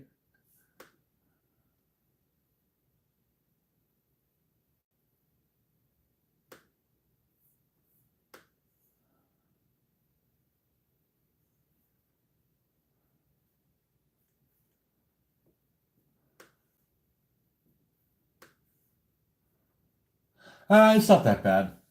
It's not that bad. That's right. You live near Jetto. Nah, it's not bad at all. Uh-uh.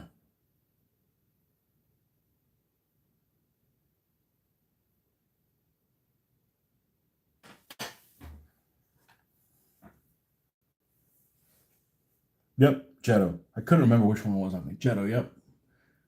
Amadore. There's got to be an Italian restaurant in Amadore, isn't there?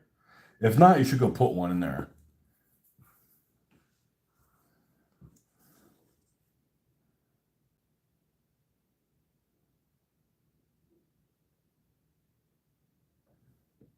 You're saying Amador wrong, boy.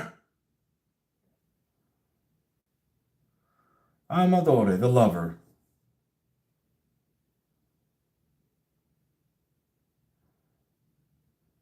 I'm not the fighter. I'm an Amadore.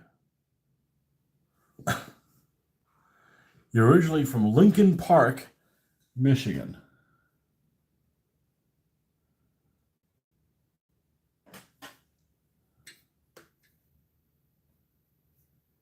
Well, it depends how you define that, where you're from. Because, like, you could say, like, where you're born. Like, I was born in the capital of the state, but I haven't lived there since 1976 or 75. So, and have any, I don't have any really a tie into it. I actually don't like that town. It's in the middle of freaking nowhere. It's doesn't seem like Florida. It's more like Georgia. Oh, did I fuck up? I did fuck up. Or did I? Yep. That's a clamp. Okay, well, I'll have to paint it on the other ones.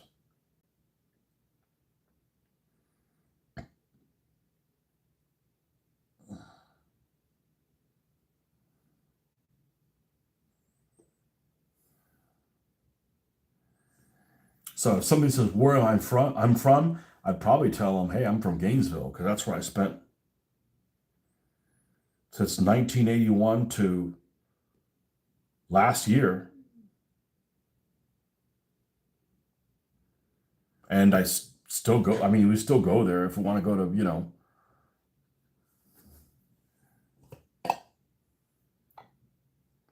Pompeii restaurant in Port Huron. That place blows.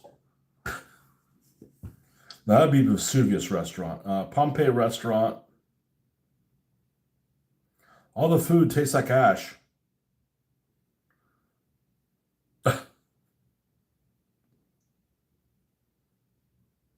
I was watching something on Pompeii or Herculaneum several years ago, and it made me really fucking sad, man. It's just really sad that I got a problem with, like, women and children and innocent people just spontaneously, like, fucking dying for no reason. It's like I got a problem with that. Like, it bothers me.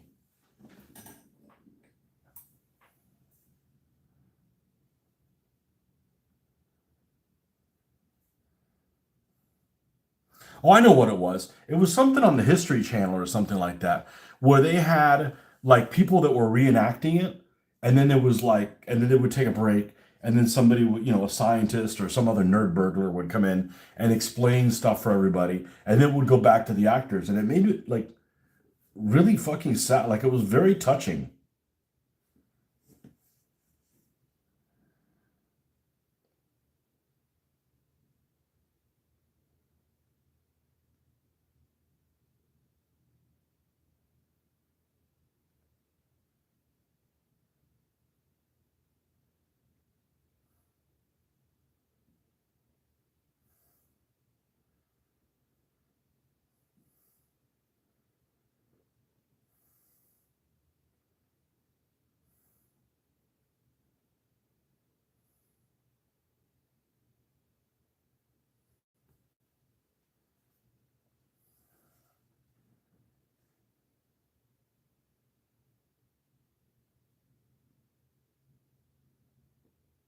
I don't know how people can, like, be at ease, like, living within that distance of an active volcano.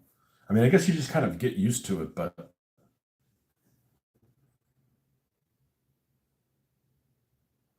I heard it was this last week that there was multiple earthquakes that were hitting Santorini, which of course is a fucking caldera.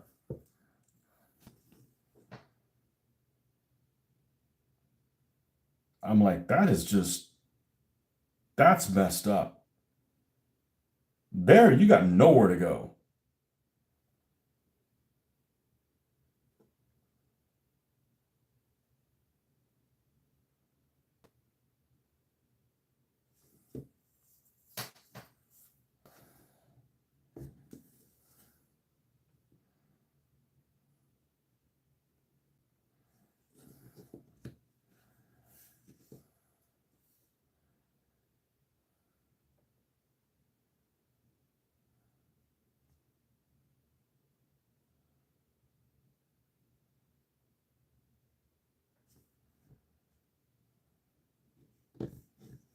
What else? What else is black on here?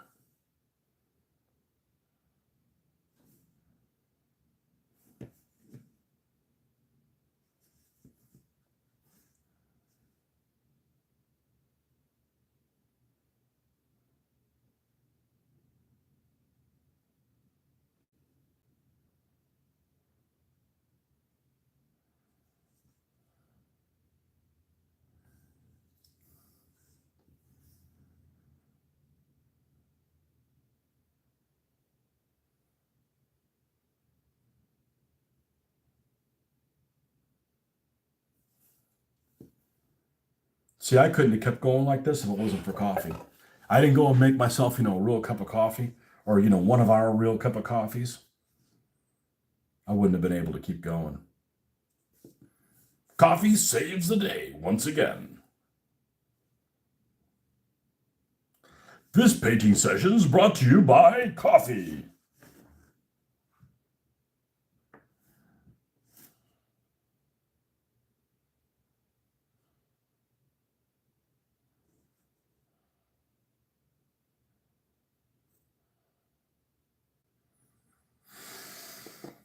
Anyways, I was saying that I had seen, I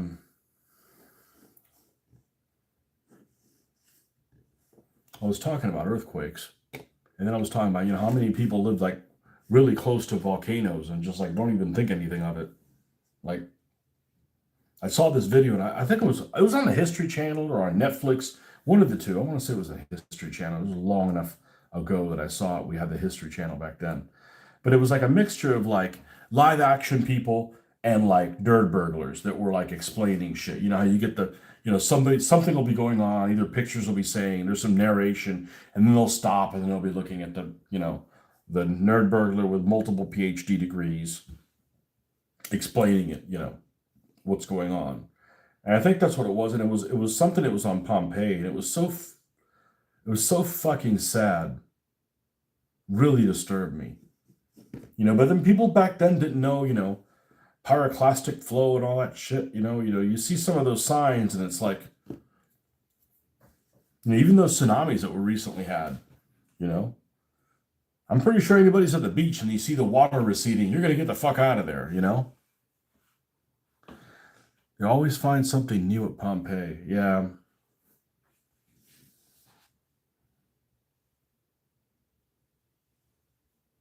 I don't like horrible deaths for innocent people, women and children and stuff like that. It bothers me. It bothers me a lot.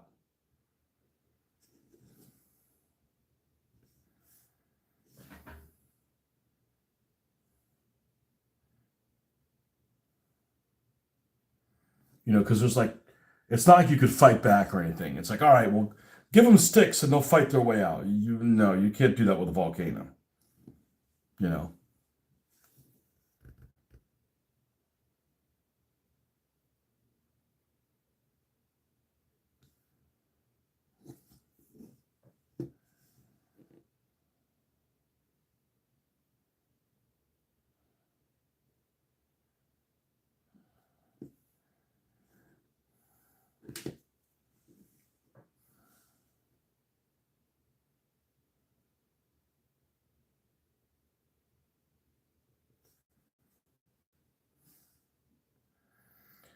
There's the part where one of the Brits, if they weren't asleep, would say, "What did the Romans ever do for us?"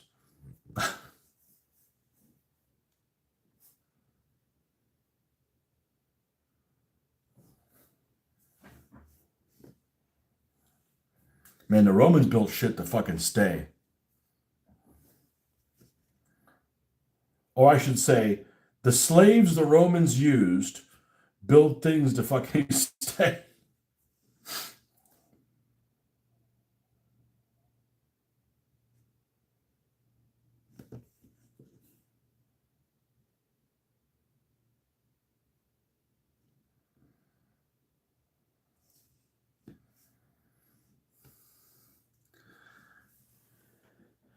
Are you real excited about them releasing JFK and Martin Luther King files? I believe it when I see it.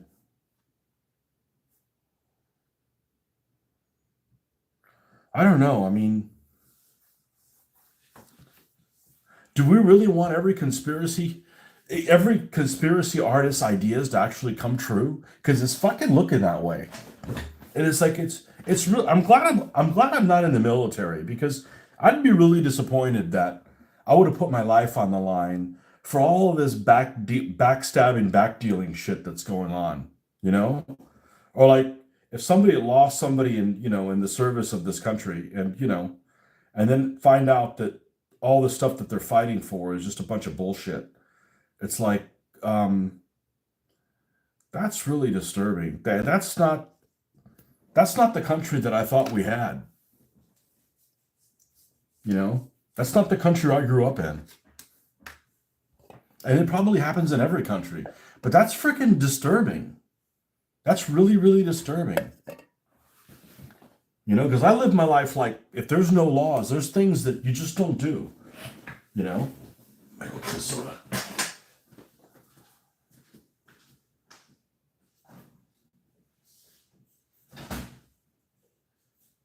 Well, I read O'Reilly's book, which, it's not the word of God or anything like that, on JFK, on killing Kennedy. And it was super interesting because I learned a lot of stuff about him. But I'm starting to think everybody who's in politics is a crooked motherfucker, because he was into some weird shit, man. He didn't deserve to be killed, but if somebody would have killed him, you'd think it would have been Jackie.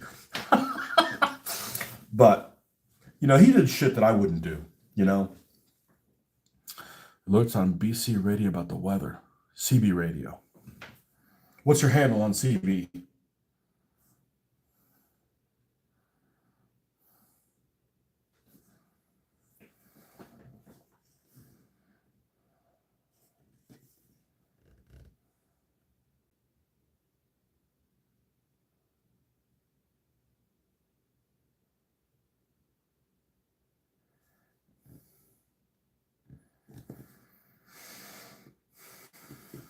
But I'll tell you what, there's some things that just definitely affect you. Like, you can't watch shows about the FBI and the CIA and root for them anymore.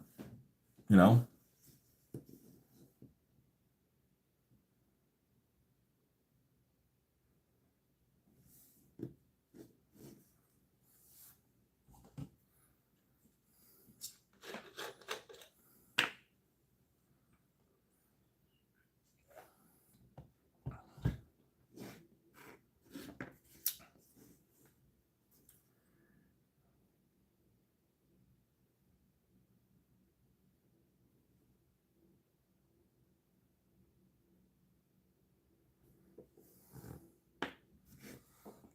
I feel bad for children, animals, and nature, but not adult humans.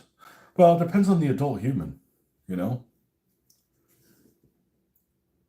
So I'm definitely not one of those people that say, "Oh, humans are terrible." Some humans are terrible, but some humans aren't. I remember, and you probably heard me talking about this. I woke up a morning a couple of years ago. I think it was about 2 years ago, and I'm reading Facebook or something. It was probably on Facebook, and it was an article about,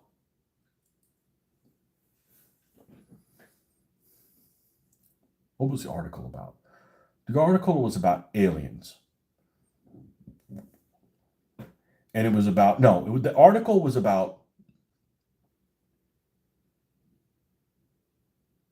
something along the lines of going to other planets and humans colonizing another planet. And it wasn't like something far away. It'd be like, Mars or something like that.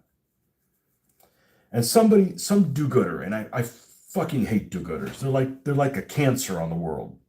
And a do-gooder is somebody that's like, wants to save all the roaches, or protect all the dangerous animals, even though they'll eat you, and shit like that. Just stuff that's goes against their common sense. But this person was like, well, what gives us?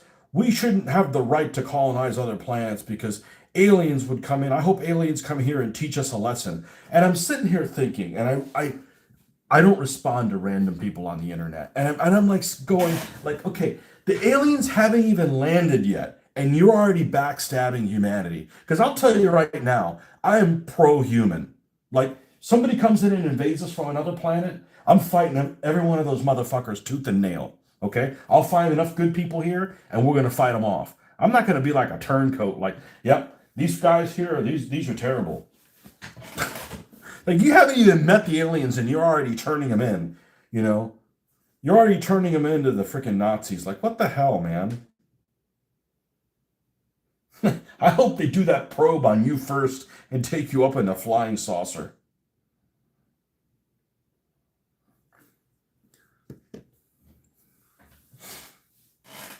Uper? Uper Light is a rock in Michigan that glows gold looking. It's disturbing and sad not knowing the truth.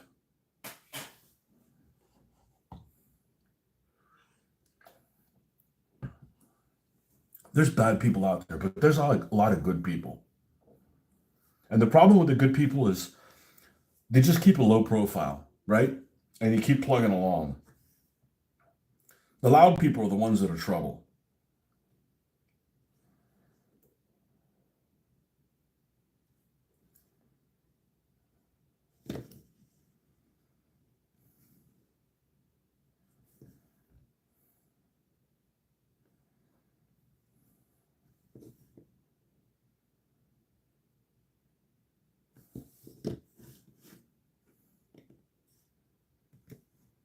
I'm definitely pro-human. I don't care what color your skin is. I'm a human supremacist. Humans first.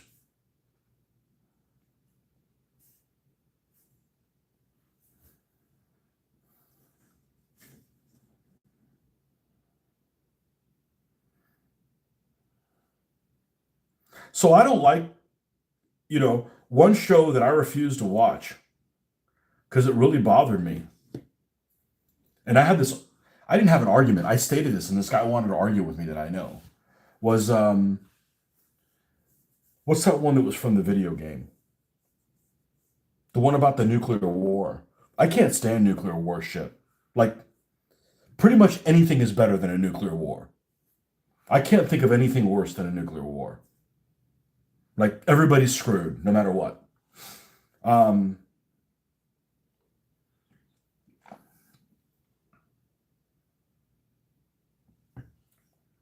because not only you're dead, everybody that, all of anybody that's coming after you is screwed. Your ancestors are screwed. Everybody is screwed, right? What is it? Was it Fallout? Whatever the thing was. I couldn't stand it. I watched the intro and like really disturbed me. It just, it nuclear war really bothers the living shit out of me. So,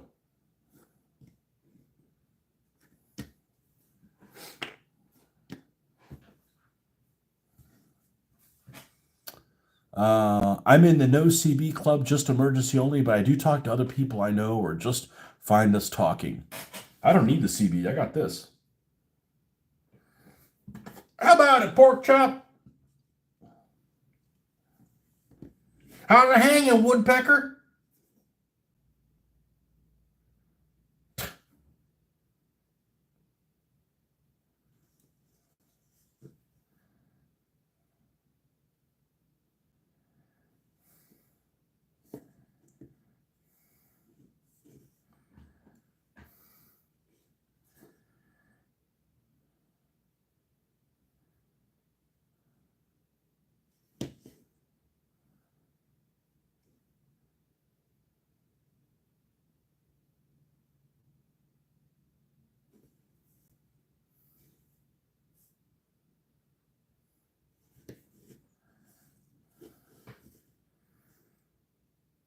So you don't have a truck or a Jeep with a whip antenna, a whip ant, a whip antenna.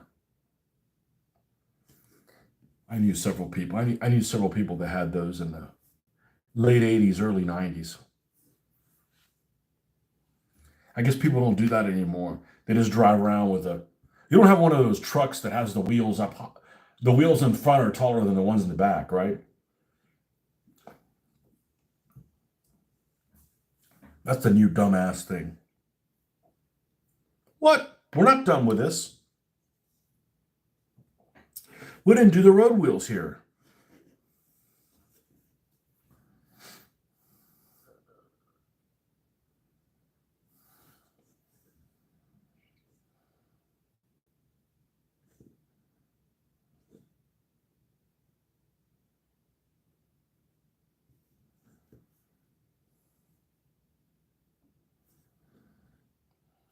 Did they say they were going to release those files?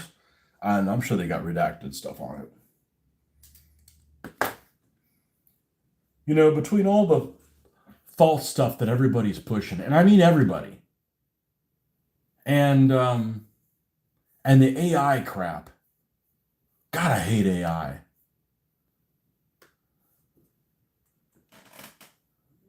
J F K files.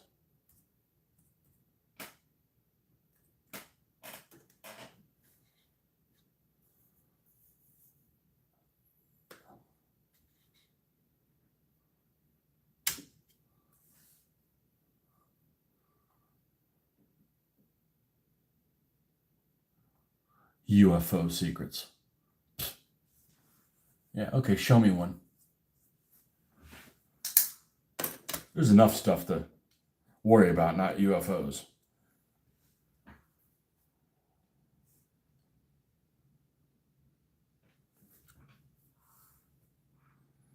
If aliens come, it'll be like when Columbus came to America, but hope in the long run it doesn't turn into a hunt like what they did to the natives.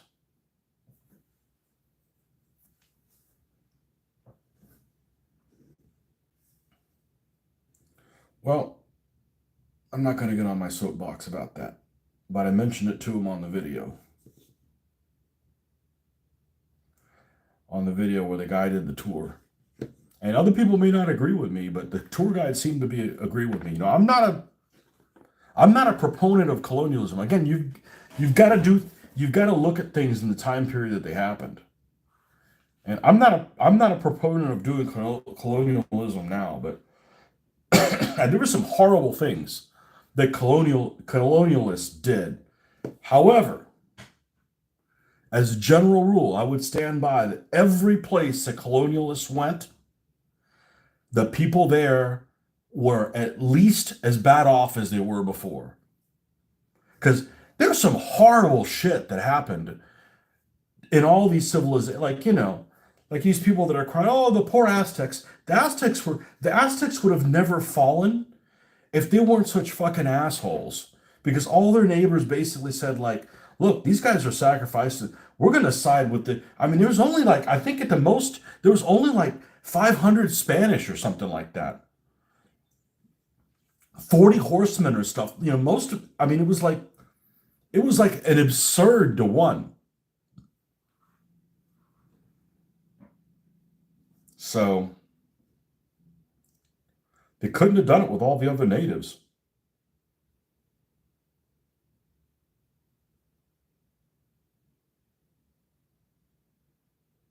And yes, the slave trade is terrible, but everybody was doing it, even the people in the slave, you know. So I'm not trying to justify it. I'm just saying that, you know, shit happened. And it's stuff that we wouldn't do this day. The dumbest thing, more than any of that, is all these wars over religion. It's just stupid. Especially when you're talking about, you know, like normal stuff. Like, why are Protestants and Catholics fighting each other? It's the same freaking thing.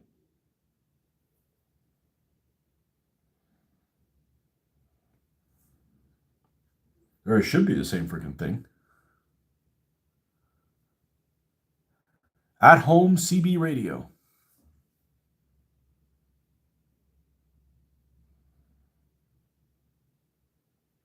What's the CB stand for? Something band? Citizens Band, right?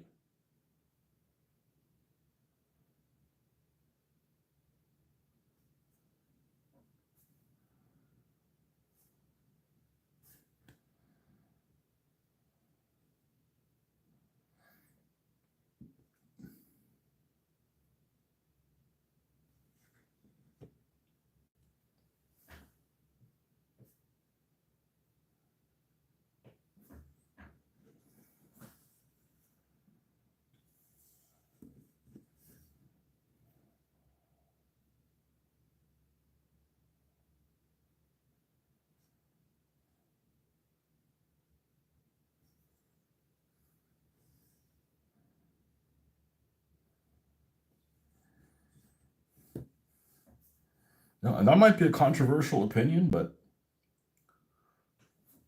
there's no place that the colonialists went that people were just living in harmony like the Garden of Eden. Now, did they do the right thing? No, they didn't do the right thing, but some people were better off. Some people got fucking killed, but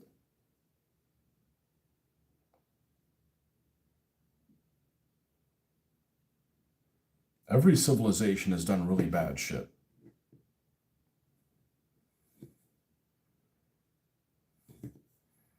And some civilizations, even though they did bad shit, are more tolerant than others. Like the Romans. I think the Romans did lots of bad shit, but the Romans did a lot of good stuff too. Like, I mean, the Romans were, more than anybody else that I can think of, certainly of their time period, one of the most, it's all the corrupt politics shit that really fucked them up. Plus, they were barbaric in their own way, but certainly by today's standards. But they were very, what's the word I'm thinking of?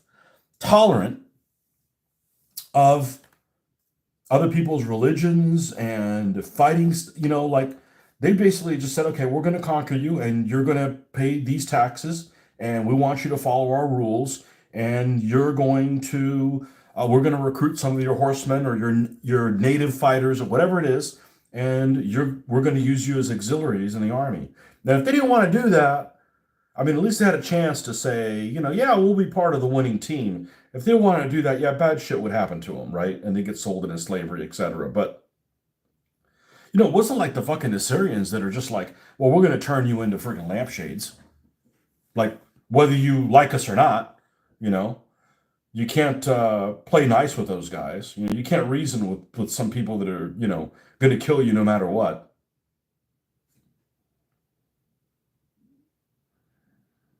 So I think the Romans,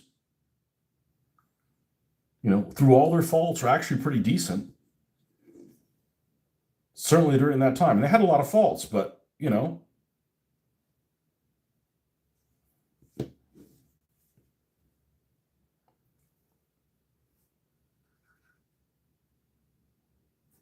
the Persians were actually pretty tolerant. If somebody conquers you, you got to pay taxes, okay? Because if they don't pay taxes, if you don't pay taxes to whoever your conquering person is, they're gonna come down and smack your head. It doesn't matter who it is. They're gonna come and chop your head off, right? You got to do that no matter what. But if you get conquered by a civilization, we don't care if you pay taxes. We're here to kill all of you. That's not good because you can't. There's no negotiating that. Um, Mean neighbor, why do you want to kill us all? Because you're here. Oh, well, there's all you can do is just get out. You know,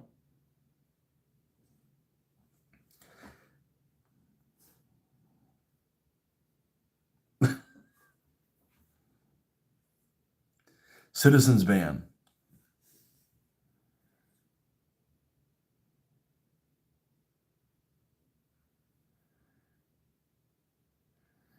Yeah, I'm not real expert on the radios, obviously, especially considering what I'm about to say. So I'm not real familiar with with exactly the differences between CB, shortwave, and what's the other one? The one that really throws me off. What's the one that you transistor? What the F is a transistor radio? Is that basically like a radio that works without like batteries or something? I don't. What the hell is a transistor radio? Should look it up. But I'm not afraid of telling people I don't know stuff because there's lots of stuff I don't know, and that's okay. But a lot of people have a lot of trouble saying I don't know something, like you're stupid or something. Like, well, if you don't know anything about anything, yeah, you're stupid. But there's stuff that you might be really good at. You just think somebody's not very smart. Maybe they're really mechanically inclined. They know a lot about cars or fixing them or something like that.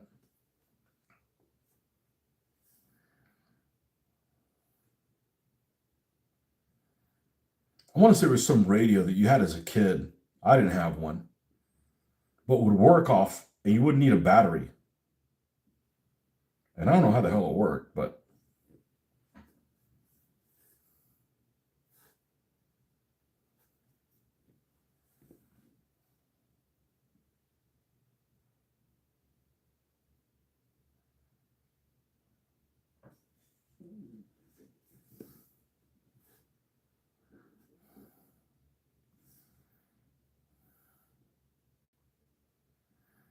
you go to somewhere like Spain, and they think we're crazy for tearing down statues of shit.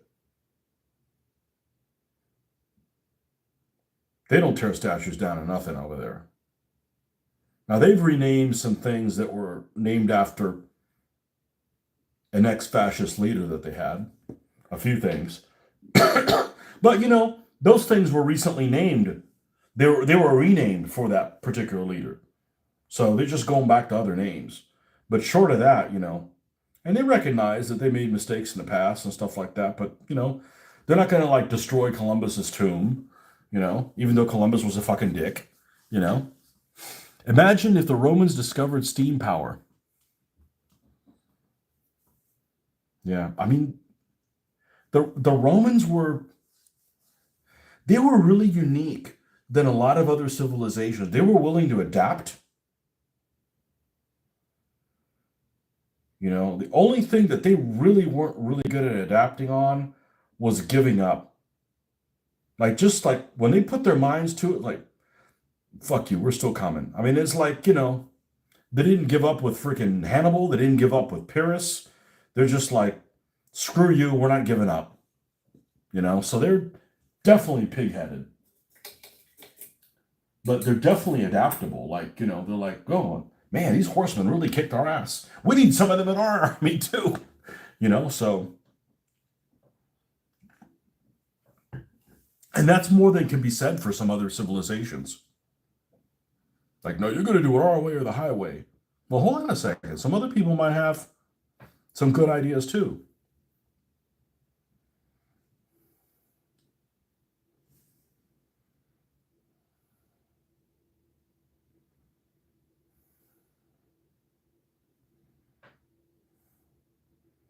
But the Romans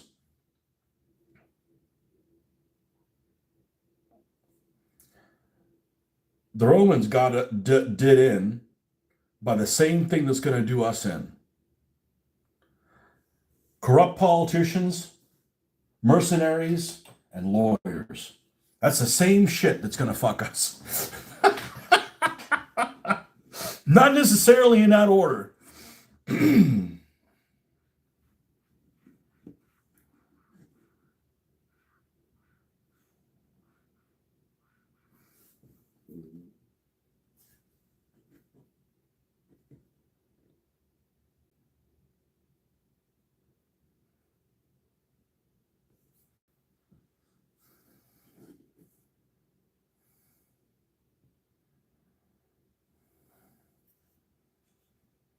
That's the same thing that's going to do us in if we're not done in already.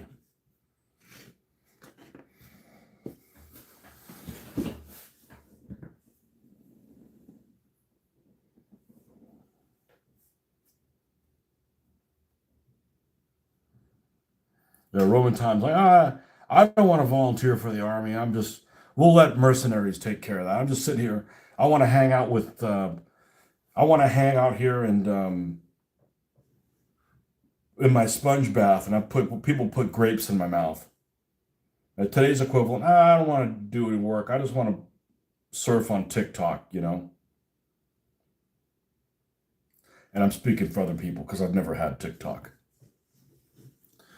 Transistor radio is a portable radio. Is it powered by batteries, or is it? There's some radio out there that I swear you can fire up and it listens to shit. And it's one of those, emergency things. Like, we've lost all power. Like, okay, well, that'll still work. Works on crystals or some shit.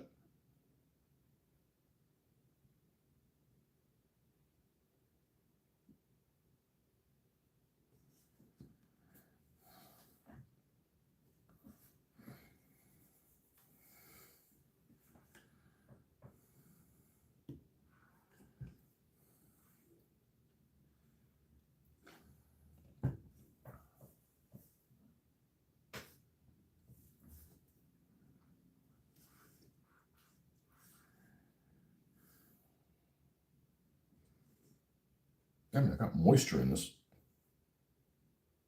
watch. You know what? Let me start working on that.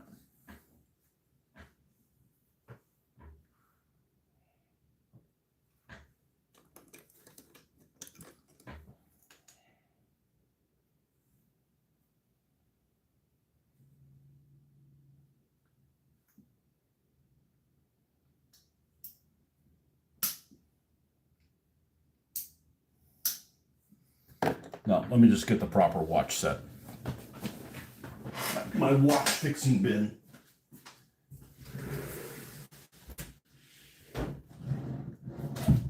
So I'm going to forget. I'm going to have a foggy watch in the morning. Really? Everything's going to be in my way. Really?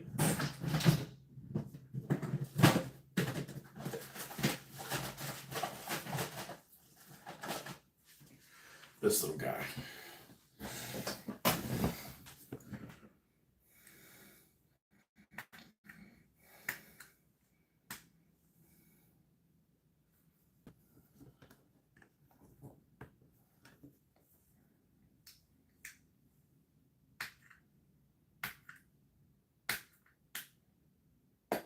There we go. Thank you.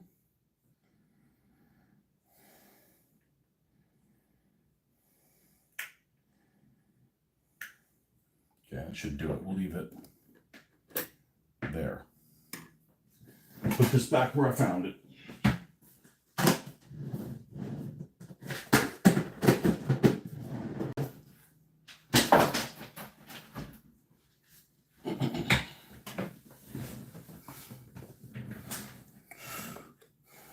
Oh, and of course, habit. What time is it?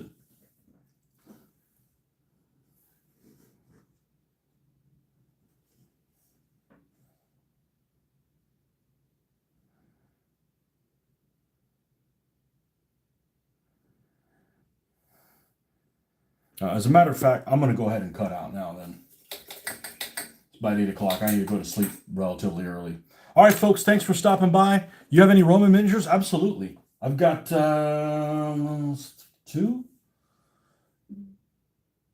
Roman armies. I got 2 Roman armies. Yeah, I got 2 Roman armies. I like my Romans. So, all right, folks. Thanks for stopping by. We'll catch you guys on the next one. Bye-bye.